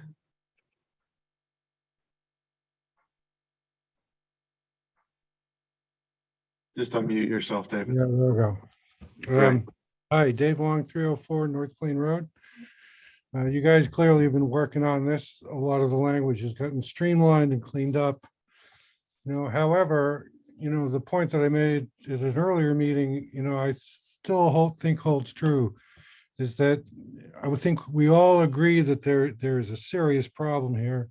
And some of these stories, particularly about like on River Street, people being evicted to convert housing into short-term rentals is really shocking. But there's two things about this that I don't really hear in the conversation. One is that short-term rentals are not created equal, and that short-term rentals are an age-old part of the way we've managed our community since Europeans arrived here. I mean, it's a very key part in the flexibility to be able to create space for a need at any moment is an important thing. So to the extent that we're eliminating opportunities to legally create space of all types under any circumstance, we're actually reducing the capacity to sort of serve the needs of the people of the community. I think a much more targeted way of dealing with this is to really just take the money out of it. I mean, we've always had large numbers of short-term rentals, but we didn't have this kind of overheated market. And the fact that people are getting an extraordinary amount of dollars is the incentive for people to buy up and convert these properties. So if you were to sort of say, some reasonable, affordable level is not taxable, and then tax the hell out of everything above that, then you would give, a certain flexibility at one level of the community, but take the money out of what's really driving you guys crazy by your own words, which is the conversion of full-time properties into short-term rentals. I also think it's short-sighted to just cut off the line at 30 days or more, and it's not a short-term rental. I mean, right now we're looking at rents of $10,000 a month for what houses that I knew is full-time, regular, residential homes. The problem isn't limited to just those very short-term weekend kinds of rentals. We've got a deeper problem. If you were to extract some value from those problems and put those towards affordable housing and actually increase the housing stock, you would be much more effective than actually reducing the capacity we have to serve people's needs. Thank you, David. Thank you. Michelle LeBear.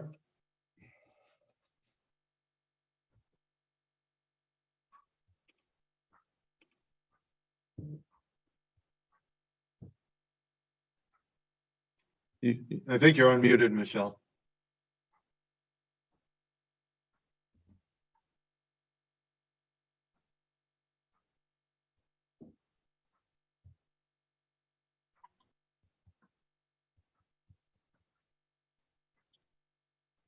Michelle, I'll go back to you. I assume you're having a connection problem. So I'll go back to you and I'll try again after a couple people. James. Good evening, board. My name is James Garzone, 84 North Plain Road. I've been listening to several committees over the past few months, and I just want to make a couple of comments. One is on, I believe, the earlier 2 weeks ago, Mr. Pachano, he was frustrated and he stated that he can't get people to agree to meet for the subcommittee, the sub-housing committee.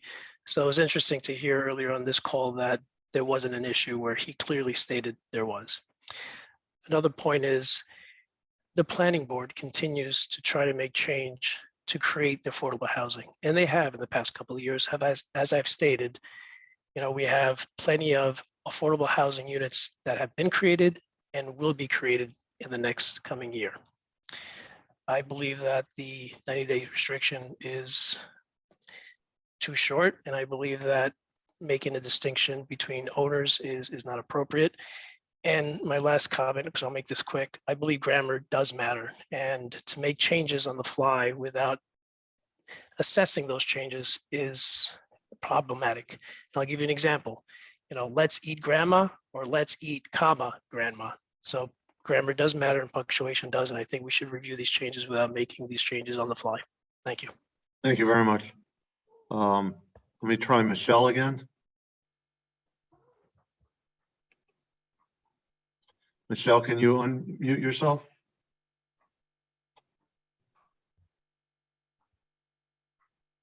Yeah, I see your hand up, but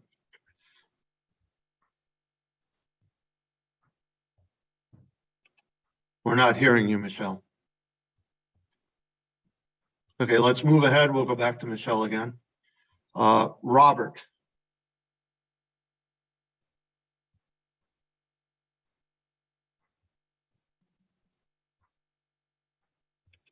Hello? Yes, go ahead. Hey, Robert Sloanaker, 12 Gilmore Avenue. I'd like to start off by saying great debate. I agree with the 90-day. What is the purpose of that? We own an STR, and if we were limited to 90 days, we would have to really rethink how we use that property.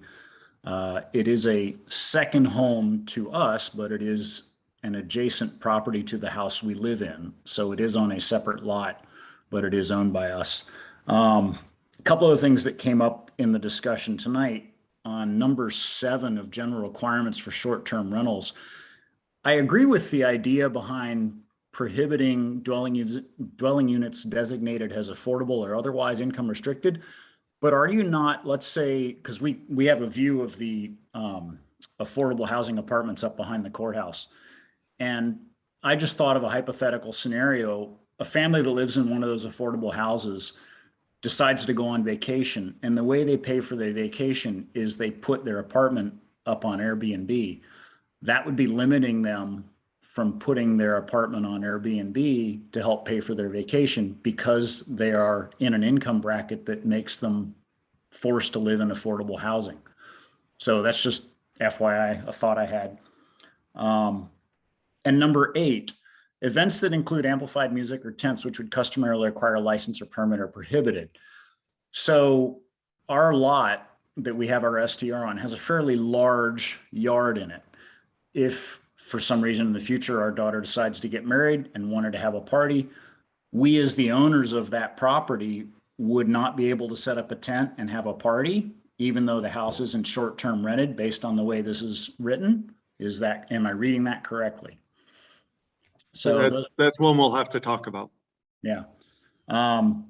It just, the whole agenda of addressing ownership in this town and limiting, telling someone what they can and cannot do with their property within reason, just seems to me a little crazy.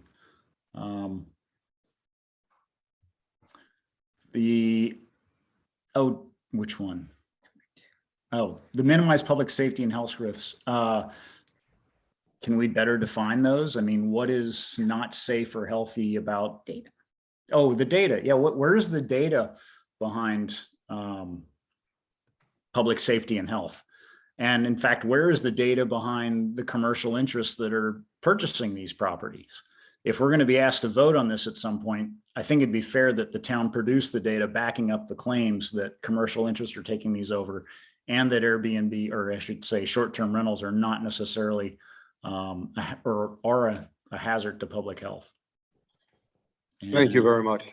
Thank you. Dan Ruderman. Hello, thank you. Dan Ruderman, 4 Nob Hill Road, Great Barrington. Just wanted to thank the select board again for all the hard work on it and the revisions that you've made. And I think it's worth pointing out that we all seem to sometimes mix up between I want to protect people to be able to make money with their homes, and I want to let them run a business, and is that a commercial enterprise or not? So if we can all agree that anybody that's making money on their home is running a commercial enterprise, they're running a business, they're making money, then I think that that's what we're trying to do, is say, let's let citizens be able to make money. Let's let residents that live here and own homes here make money. And I thought that Lee did an interesting balancing act of trying to balance out the comments before. I didn't mean to mention her by name, of balancing out I want to preserve the rights of people who own homes to be able to do what they want with them. And I want to stop people from coming in and just buying houses to run hotels in houses. So I think that balance made sense. If there's a better way to do it, I'm not sure what it is, but I think if we keep these discussions going and continue to listen to our citizens and residents speak, we can get there. So that, again, the idea is, I live here, I own a home here, I can do whatever I want with my home. That's something that's not currently permitted, right? I can't really run a hotel in my home. I can't really run it. We're just not enforcing it. But it's kind of like it was a nod to say, okay, if you live here and you have a second home, then that's okay. I don't really see it as being discriminatory towards folks that don't live here and have a home or two here from treating them both like commercial interests. I think the idea is that as a community, we want to keep homes as homes. We want to do everything we can to encourage the homes to be used by people that live here all the time and work here, without being discriminatory towards anybody else. So thank you for your continued efforts. I appreciate it. Thank you very much. Frederica Siegel.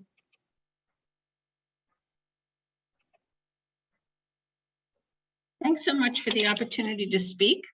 I really admire the amount of time that you're putting into this. Name and address, please. Sorry, 27 Round Hill Road. In Great Barrington? Yes. Thank you. There are a few words that float in and out of the bylaw, the proposed bylaw, that I want to bring to your attention. The word owner, I think that's very clear. The word operator, I thought that you were going to speak to that subject tonight and talk about the difference between an owner and operator and the connotation of that. There's the word resident that I don't feel has any legal standing. In the dictionary, it says a person who lives somewhere permanently or on a long-term basis. And I don't think that reflects the nuances that you want to reflect in your bylaw. Finally, there's primary resident and second homeowner. Those words are very clear. I really think that you should scrub your document for any references to resident. I feel you should eliminate it because it's just too vague. If you want to distinguish between second homeowners and primary residents, you should use those words. And if you actually want to vote to not distinguish between second homeowners and primary residents, then you should use the word owner.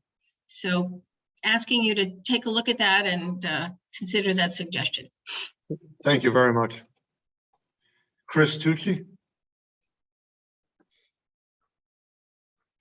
Hi there, my name is Chris Tucci. I live at 366 Park Street in Usatonic. I am thankful for the time that you've been spending on this and for the detail with which you're going over the information. I think it's important to bring into the discussion that Airbnb listings and short-term rentals in general lead to higher house prices and rental rates, that the effect is higher for house prices than it is for rental rates generally, but the effect of higher prices decreases when owner occupancy is a portion of a bylaw. So I think it's important that that distinction is made, because the effect on housing prices, rental rates is directly correlated with ownership and residence on the property and in the unit. So I think that is an important distinction to make, and I'm thankful that we're doing so. And that's all I have to say. Thanks. Thank you very much, Chris. Let me try Michelle again. Michelle, try to unmute yourself.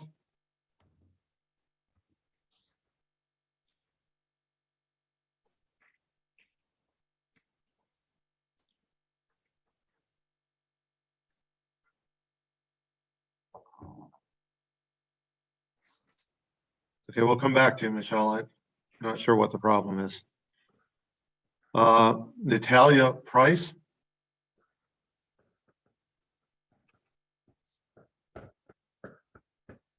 Can you hear me? Yes, we can. Okay, perfect. Natalia Price, Mountain Valley Road. In what town? Great Barrington. Yeah, 9B Mountain Valley. So I just have a few, I guess, points. One of the things that honestly, like, I think the biggest thing that bothers me in all of this, that the purpose and intent points clearly do not reference anything about creating more available housing. So my question is, why all of this is constantly being discussed with the main goal as creating more available housing? If that is the goal, that is the purpose and intent. Why is it not one of the points? More importantly, I guess, none of this will create affordable, not even, forget about affordable, available housing. Because if anybody paid any attention or read any news, there is a housing shortage in the entire country. In US, Great Barrington is not a unique location. It simply is everywhere. So there is a pent-up demand on second homes, on vacation homes. So if any of these Airbnbs, and actually even the first lady when she spoke, and I'm sorry, I didn't write down her name, the lady who's divorced and is renting her house, even she said that she would not be selling her house or renting long-term. But let's say she does. One thing, I guess, if anybody cares to look at Airbnb or any short-term rentals, they tend to be improved and nice, and therefore they will be selling, if they go on the market, for a high price. So that being said, if we're talking about that the locals are trying to get housing that is affordable, those are not those homes. So they're just going to be bought out by people buying second homes. In any case, next thing is the 90 days. I honestly have been following, I listened to every single meeting. I don't understand how 90 days, A, was brought up. What was the reasoning? It was never explained. And instead, just on Facebook, there is, little questionnaires, which is honestly, it's kind of a nonsense. So I would like in the future meetings, go back to the fact that just like many others, and get back to figure out why 90 days, who came up with 90 days, and what is the reasoning behind it.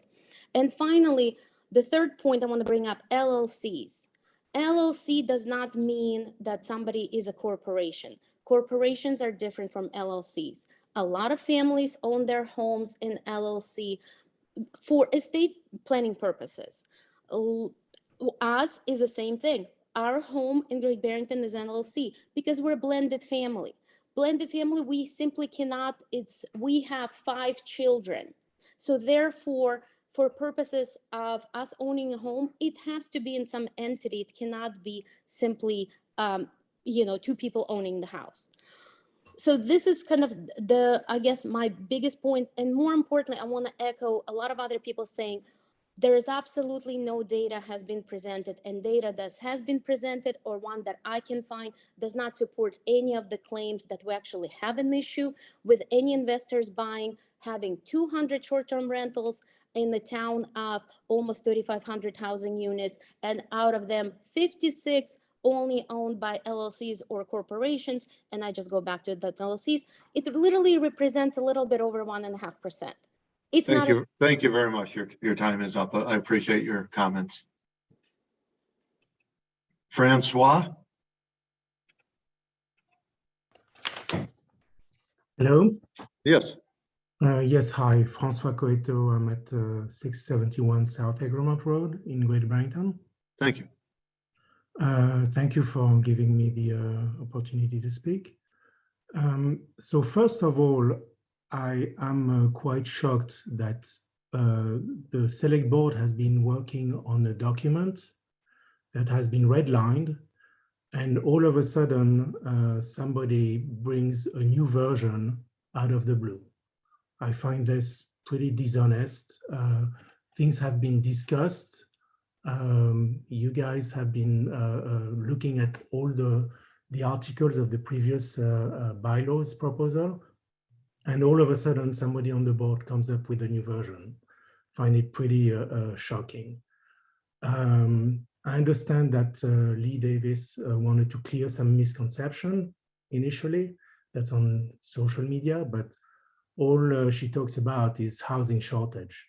And I would echo the comment that many people have said. None of this bylaw is going to change anything about what people do with their houses. Either people are going to keep it empty when they are not there, or they are going to sell their houses and somebody's going to buy it cash and not rent it. So it's not going to change anything about the housing crisis in Great Barrington. All of this proposal is, in my mind, there's no facts. It's all based on the opinions of one mainly member of this board. Maybe she doesn't want to have any of those Airbnbs near her. But let's not get into personality and why someone wants something. You have to, because there's No, one. we don't have to. One person is running the show here. I think the other three board members would disagree with you. The process is pretty shocking, if you ask me. And I'll finish by saying that creating two classes of citizens between the ones that are full year residents and the one that might be second homeowners creates a pretty adversarial situation where you're basically pointing fingers at one category of people that for very good reasons might need to rent their houses.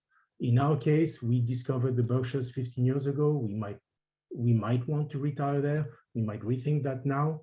But we were able to do certain renovations within our houses that we had been pushing for the past few years.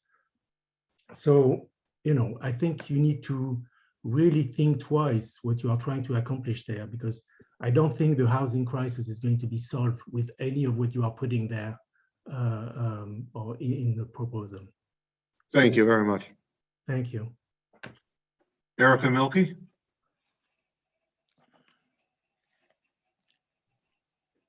Hi, everyone. Erica Milkey, now a condo owner at 360 Park Street in Usatonic. Congratulations.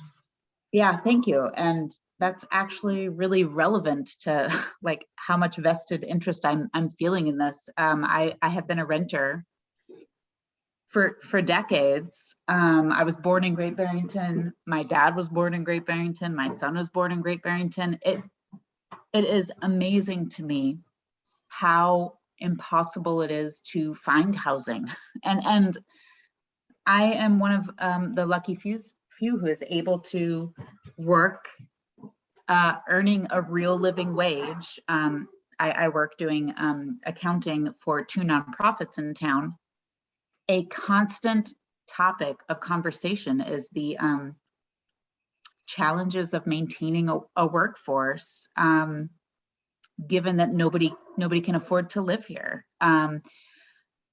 I have so many things I want to say. I really appreciate Lee's efforts on this. And, kind of speaking to what Francois had just said, there is a feeling that it's Lee versus everyone else. And it's mind-boggling. Sorry, Garfield, I see your head shaking. I have appreciated your input to support Lee in these efforts.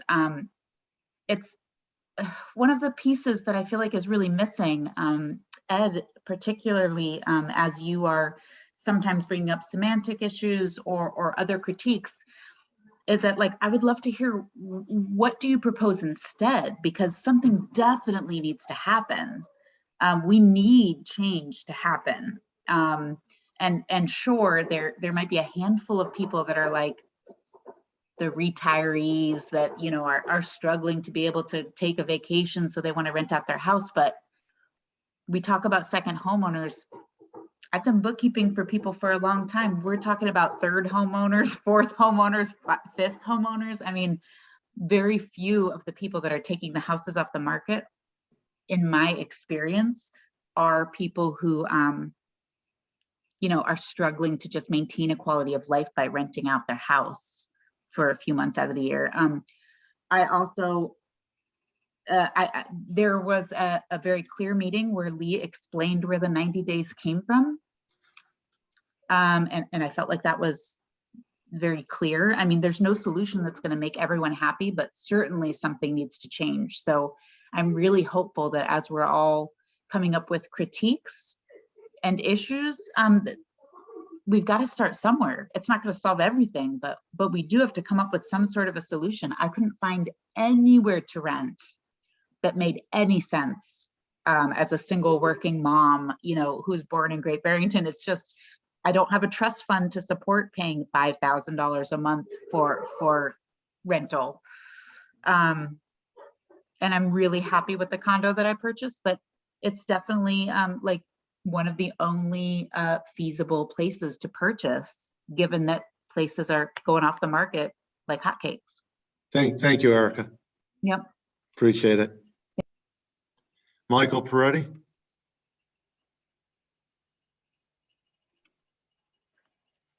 Yes, hello, board. Mike Peretti. Can you hear me? Yes. Okay, 125 Seacon Crossroad.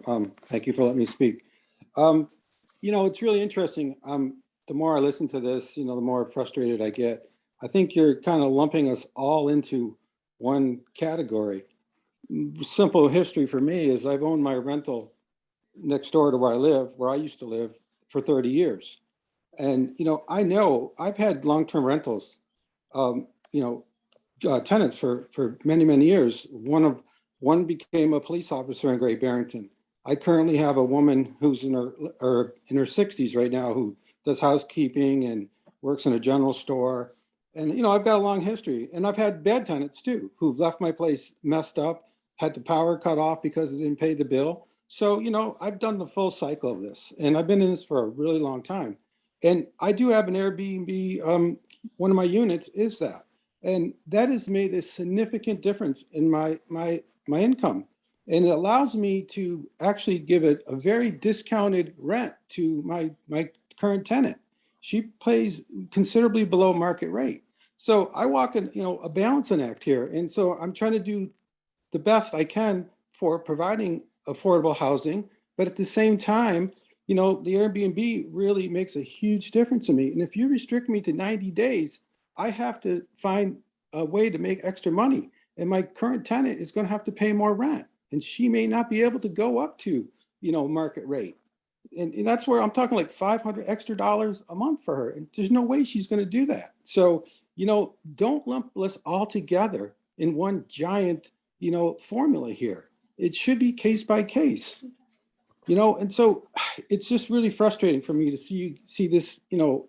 I'm not a prospective buyer, and I do know this that's happening. There's people coming in here and sucking up houses and doing short term. It happens every single week, and I'm seeing it. So, you know, I think you need to go case by case, but a 90-day, you know, limitation is going to sink me, and it's going to be a disastrous for me. So, you know, I appreciate you, you know, let me, you know, vent here, but, you know, it should be case by case. And, you know, I'm trying to hang on to my properties, and I live right next door, built a house, you know, and I've got the things going on here. And, you know, eventually I like to turn it over to both my kids. They'll each have a piece of property. Then I can, you know, pack up and move away. But, you know, it surely should be case by case, guys. And, you know, so don't lump us all in together. And you're going to hurt a lot of people that are really scratching out a living here. And, you know, so, okay, thank you. Thank you, Michael. Sharon Gregory? Okay, can you hear me? Yes. Okay, Sharon Gregory, 32 Hollenbeck Avenue, Great Barrington. I read about 7 newspapers most days, and a lot of them cover what's happening. So when people say there's no data, there's a lot of data. Maybe people don't read a lot of it, but I am concerned mostly about maintaining our communities.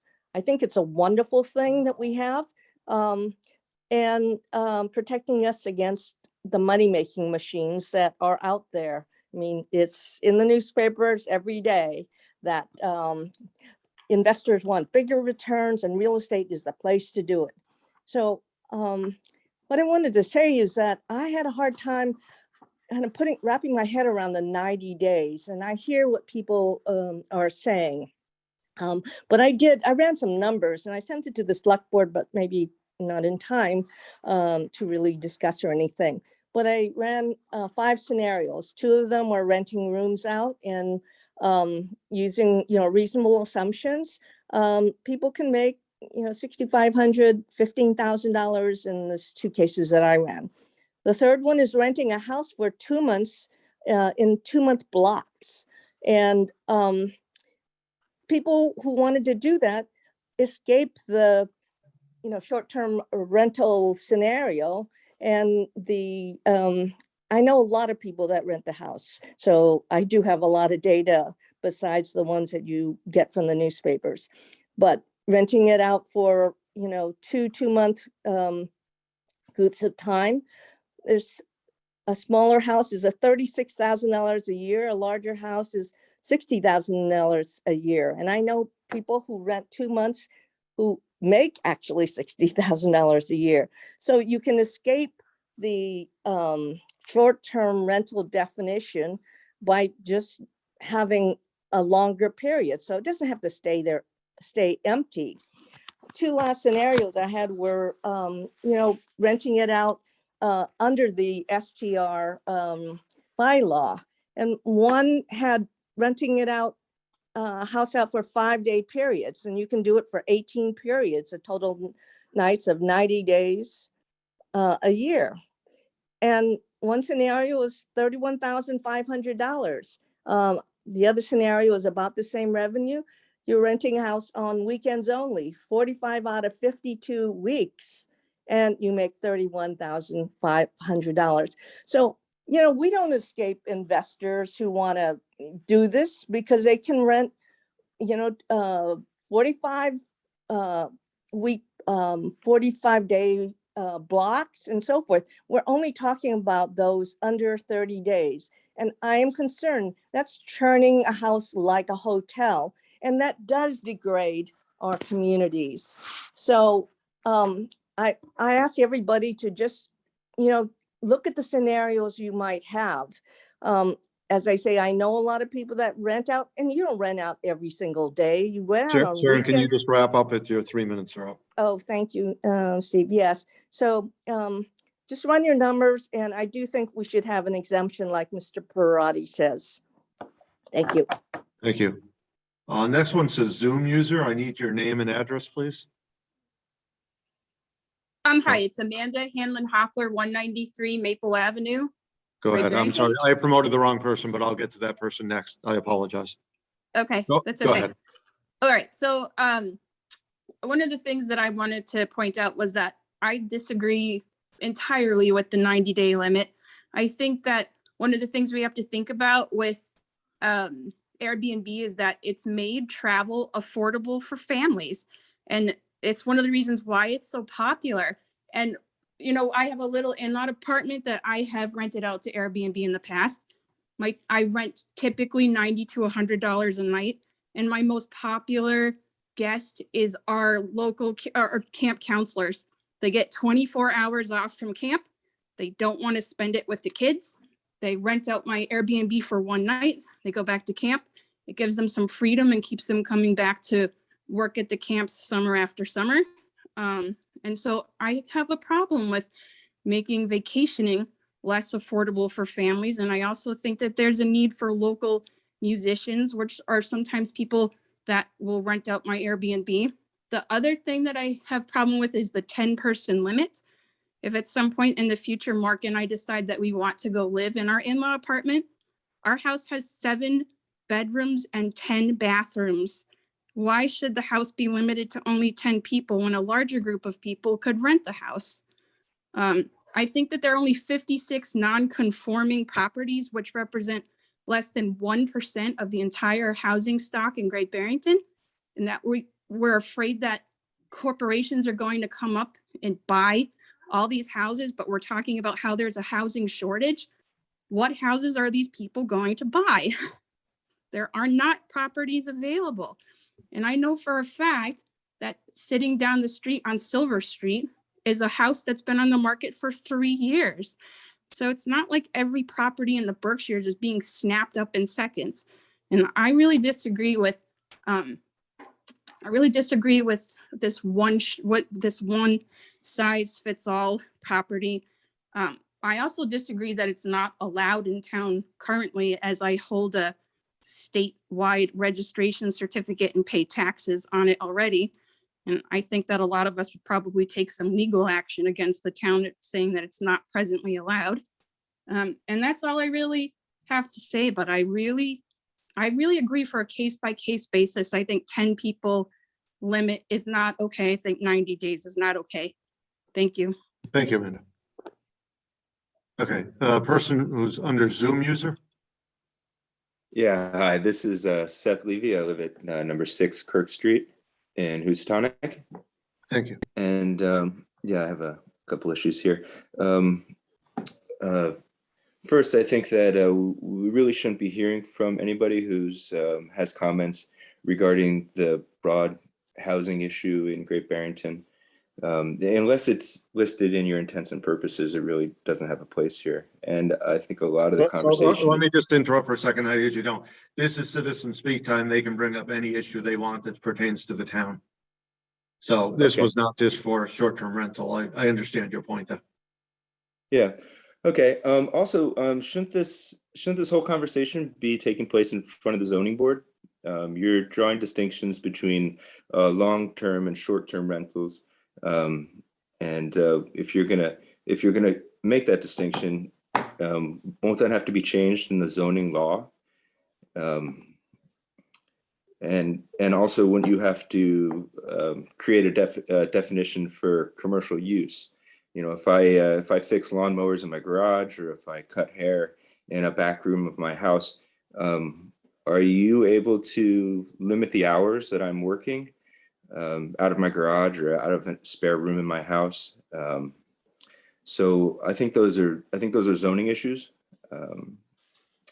And the other point I was going to make was one that was just made, and that the state legitimizes our STRs as legal, you know, because they tax us. They tax us on every night that people are in our homes. You know, that's a larger legal issue. And I have a house that I've lived in for 17 years in Usatonic. I renovated it and raised my family there. I now use that home to pay their college tuition. I don't understand where anybody gets off deciding, you know, how much I should be able to make from that house, how many nights I should be able to rent it. The 90 nights is arbitrary, and it's you know, you guys just created it. Just created this 90 nights, and first, I don't think it'll stand up legally, and I think it's offensive just for you know, that we just heard from another person 2 callers ago who was saying, well, we should be able to make 30,000 or we should be able to make 40,000. I mean, who are you to decide how much I can make? If I have a plumbing business and I have you know, part of my house full of plumbing supplies, and I make $120,000 with my plumbing business, Are you going to tell me that, you know, I have too many supplies in my garage? And this is really not within your right. And I think that you owe the population, you owe your constituents more respect than you're giving them here. Also, this has been said a Your million time's times almost today. up, so if you could just wrap up, please. If you cut my rental down in 90 days, you know, we'll end up using it as our home again. But a lot of people, I know a lot of people who own STRs, and if they're not going to live in it, they're going to sell it. They're not going to rent it long term. I mean, if they can make 3 times or so what they can make short term, they're not going to do it long term. And the laws are so skewed against long term landlords. I mean, it's that's a big part of the problem that we're seeing in housing around the Could country. you wrap up? Your time is over. Yeah, the laws are just skewed against landlords. So those issues, but mostly the zoning issue, I think that this ought to be Thank you passed very off much. to I appreciate the it. zoning board. Thank you. Mary Eastland? Hi, my name is Mary Eastland and I live on 8 Squaw Peak Road. And I just have a couple things to say about this. First of all, if you work at Dunkin' Donuts, there's no way that you're going to be able to afford a house in Great Barrington, even to rent in Great Barrington. So couching this under affordable housing is such a waste of time. The other thing I think is you should take this whole document and throw it out. Just throw it in the garbage and start talking about Usatonic's water. Their water's brown. I mean, this is just such a waste of time that you guys are spending all this time and all this language to keep, you know, the elite neighborhoods elite. You know, Squaw Peak is a beautiful road. I don't care what my neighbors do with their house. It's their house. They have worked and paid their own mortgage. Keep your hands and your laws off our houses. It's so nervy to be doing what you're doing. I just really can't get over it. And I hope everyone comes to the town meeting and votes against this. But I really think you're wasting so much time on it when you really should be working on something. I mean, have you looked at Usatonic's water? It's brown. It doesn't affect my water because I have a well. But I just can't believe you're wasting all this time and couching it as affordable housing. It's such a fib. Not you, Ed. I think you're doing a great job. Just give you a thumbs up. But anyway, now I'll hush. Thank you very much. Frat and David? No. Somehow I keep on reading. Johanna W. has already spoken. Yes, he has.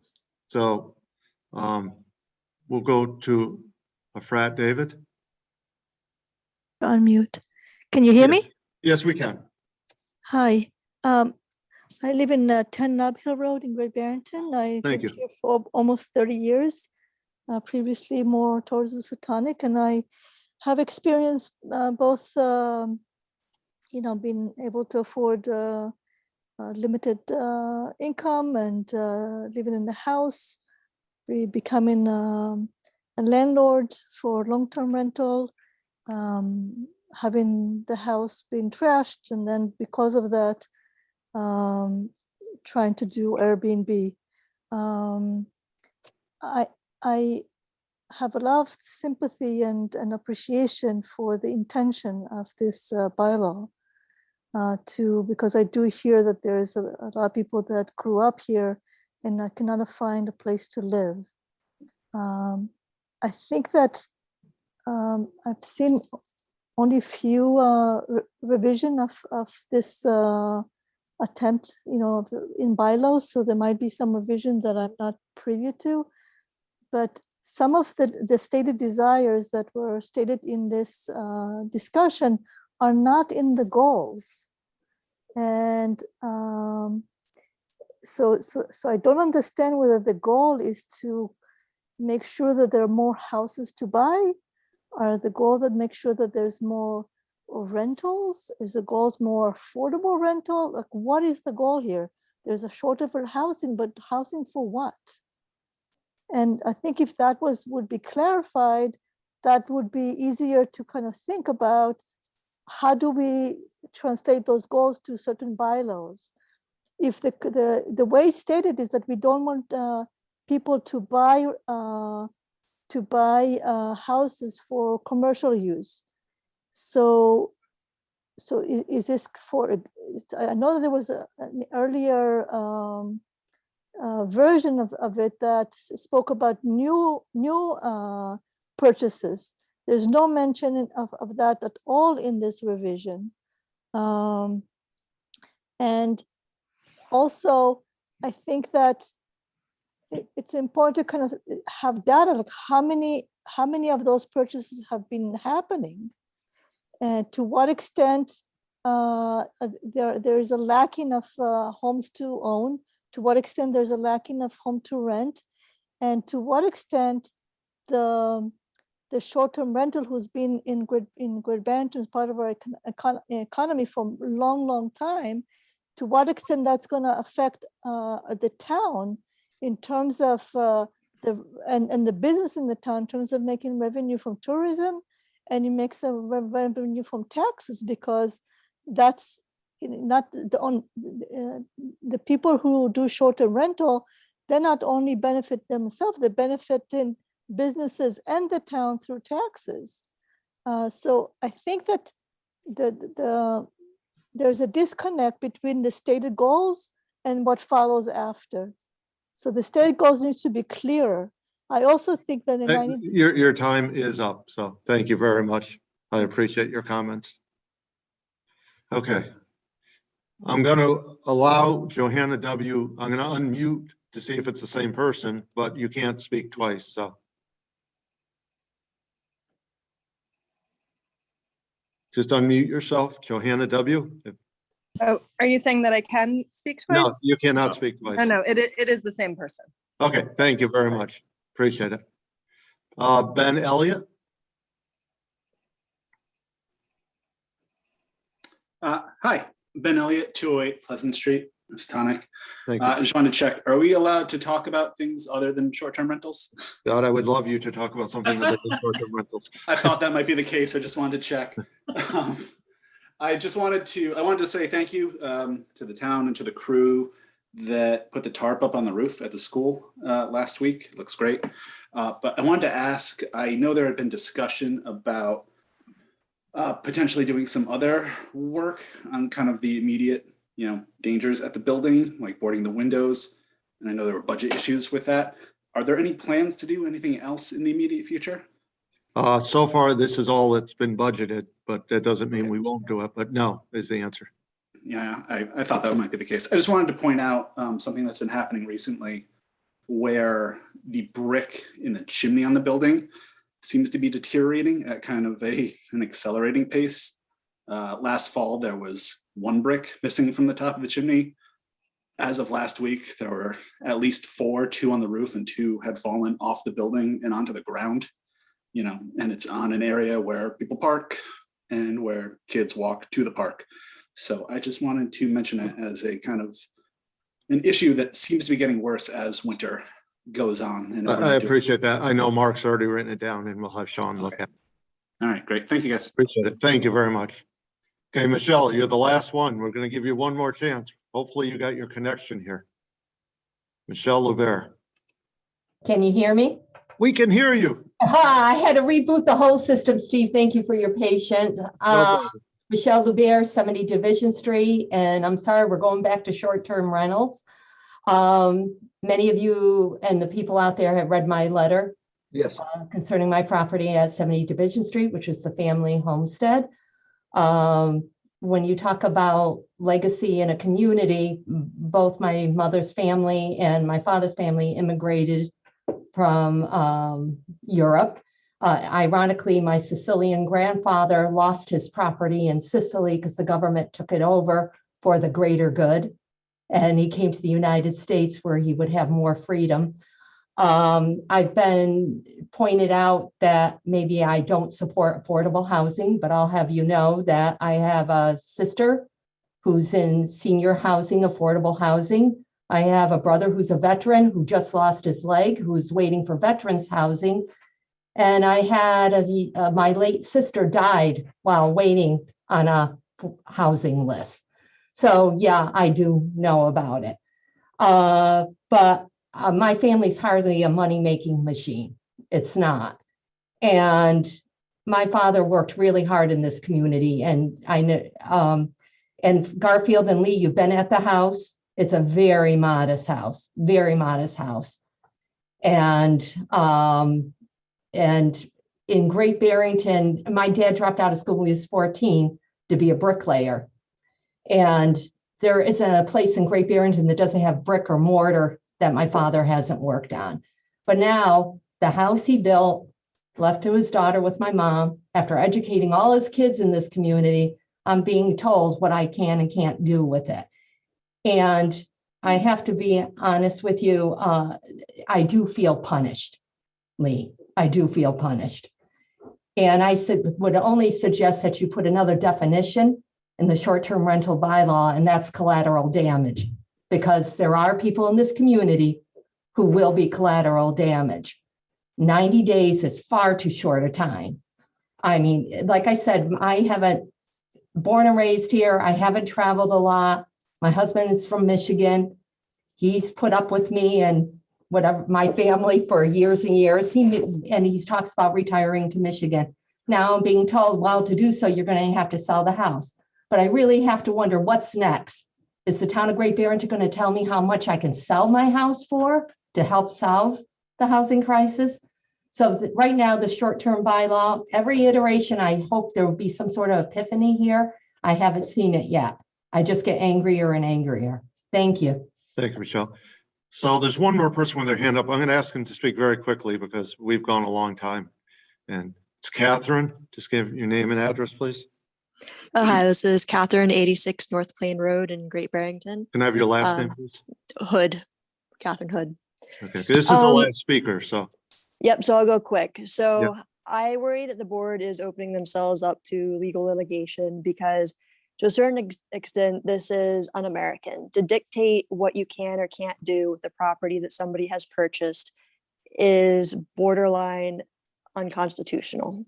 I agree that there is a huge affordable issue for properties. It's all over the nation. My brother can't afford to buy a house, and I sympathize with him. But saying to people that have already purchased a house what they can or can't do with it is fundamentally a problem. At the bare minimum, anybody that has already purchased, there should be some kind of grandfather clause. I don't think what's being proposed is right, but bare minimum, we should make sure that does not impact anybody that already owns. You owe it to the people that have already purchased to at least do that much. Thank you. Thank you very much. Okay, so now board, and I'm going to ask the board just to indulge me, and we can all speak, but just fairly quickly because I have a commitment that I have to get to. So Garfield, go right ahead. Well, I'd like to think we can speak to more of this at another time, but one of the things I want to cover, there's many things I'd like to address. One of them is, and I don't mean any disrespect or not being empathetic to Joanna, but she moved out of her home because she was afraid of the pandemic. We're all afraid of the pandemic. We all don't have that ability to move out of our house. So I'm sorry, I can't have a lot of empathy for you because you could stay in your house like a bunch of other people that have not have the choice but to stay in their home. So I'm sorry, I don't have a lot of empathy for you and that sympathy for you in that regard. Also, I know many people actually living in the Travel Lodge, Winds in the Pines, and other hotels and motels we have in this town because they can't find a place to live. So that's pretty obvious. I don't think short-term rentals are making family vacations any less expensive. I don't know any families that could do a short-term rental there and think it's going to make it less expensive for them because they can't afford to do a short-term rental. They're not inexpensive. And I'll just say this last, and there's other things, but I'll let someone else speak. I think 90 days is 3 months. If you've heard all the monies one can make a night at $300, I think was a fair price that we were speaking about, wasn't it like $30,000 or something you're going to make in that short of time? Is that not enough? I don't get it. I have a problem with that. We're speaking money, money, money. No one said, geez, I love the town. Let's do this for her. I can help do this. Everyone's concerned about whether or not they can make oodles and oodles of money. That's just not how it works. It's just not how it should be, okay? For me, I find it very offensive. Yeah, I have more, but I was speaking. We have other times to talk, so I will speak more then. Thank you, Garfield. Eric. Yeah, thanks, Steve. I was just going to say, as far as the subcommittee on affordable housing, if I know they've been having trouble meeting. I know people's schedules change and life's busy for everybody, but I'd be happy to take a seat on the board if there was one available. Just to put that out there to keep meetings going. So other than that, that's all I have to say tonight. Thank you. Thank you, Eric. Ed? Sorry about the muting. Very quickly, I just want to correct, Dave Long was talking about the River Street apartment, kicking out tenants to turn it into short-term rental. That was the one written up in the Berkshire Eagle. It is not short-term. It's somebody who lives there full-time, who combined apartments and lives there full-time.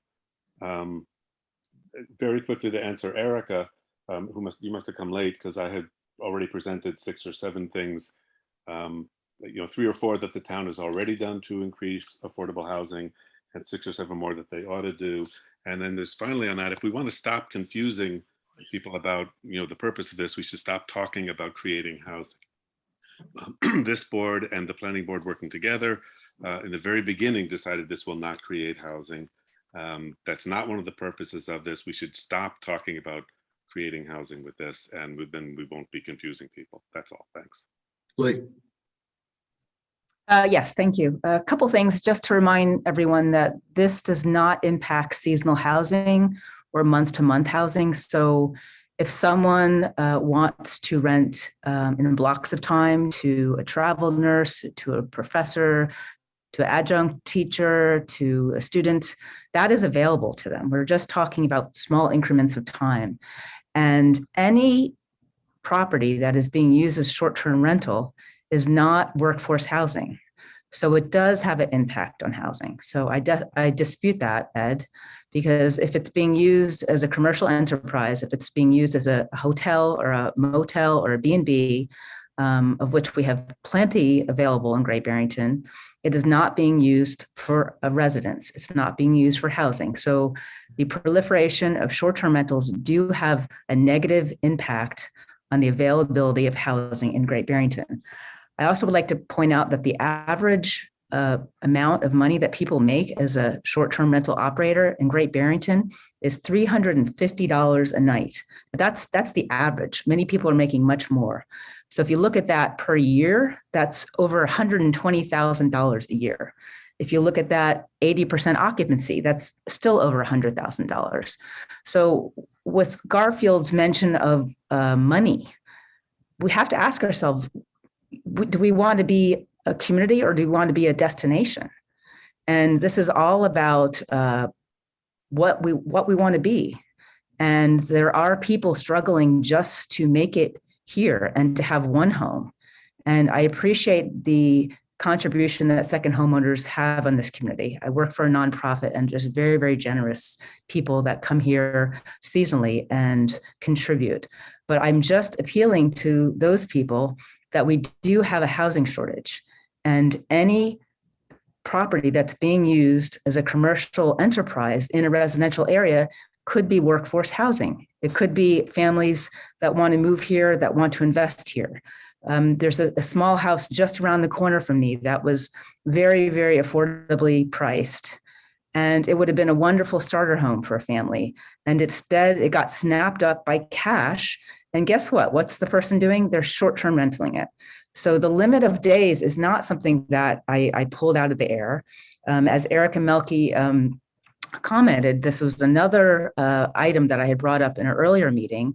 And I'll just briefly mention it again. The San Francisco Office of Economic Development published a report. And in this, they determined that a municipality should analyze the number of days that a host would need to engage in short-term renting to equal the average income they could receive from residential renting. So they use this break-even analysis. And they said to use this when setting the annual limits on the number of days for short-term renting. So we're trying to create an incentive so people aren't, such as investors, looking at this just as a cash cow, as a gravy train, and recognize that they are investing. And when they do have investments, they are taking away housing that could be for a family. And now not all locals can afford expensive properties, but there are families that can. They are still looking for housing. So I do just want to mention that that is a item. And again, I just want to stress when we're talking about this, do we want to be a destination or a community?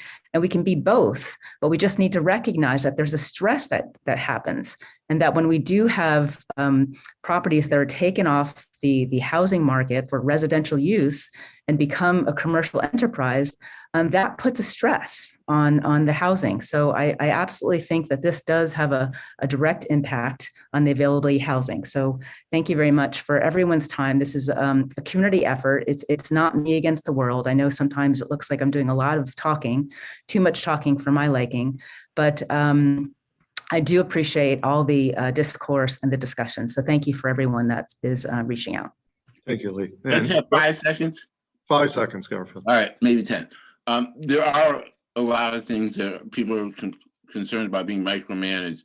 I just want to mention, you own a car, it's your car, you still have to wear a seatbelt because that's the law. And if you don't, then you get arrested. You can't have a zillion people in your house in certain spots because those are going to be fire laws. So there are things that are restricts everyone. If you have land, but it's your land, you own it. But if you're not in the right zone, you can't have chickens or cows, and that's restricting you as well. That's telling that there are laws put in place for everything, for even us to protect against ourselves. But there are limitations to everything. So we're not micromanaging how you can make money. We don't mind you making money. You're just trying to keep it so maybe everyone can live here. But there are things that are against that manage how we live. So I'll just finish up on a completely different topic. The housing subcommittee that Eric referenced between the planning board and the select board. Pedro's been in touch with me, so isn't Brandy. I will reach out to them probably Wednesday, and we'll figure out a way to get the committee back moving again, because we do need that committee. Any media time? Seeing none, we had 57 people at the Height tonight, and that was 50 attendees and 7 panelists at that time. Thank you very much. Everyone have a good evening. Thank you.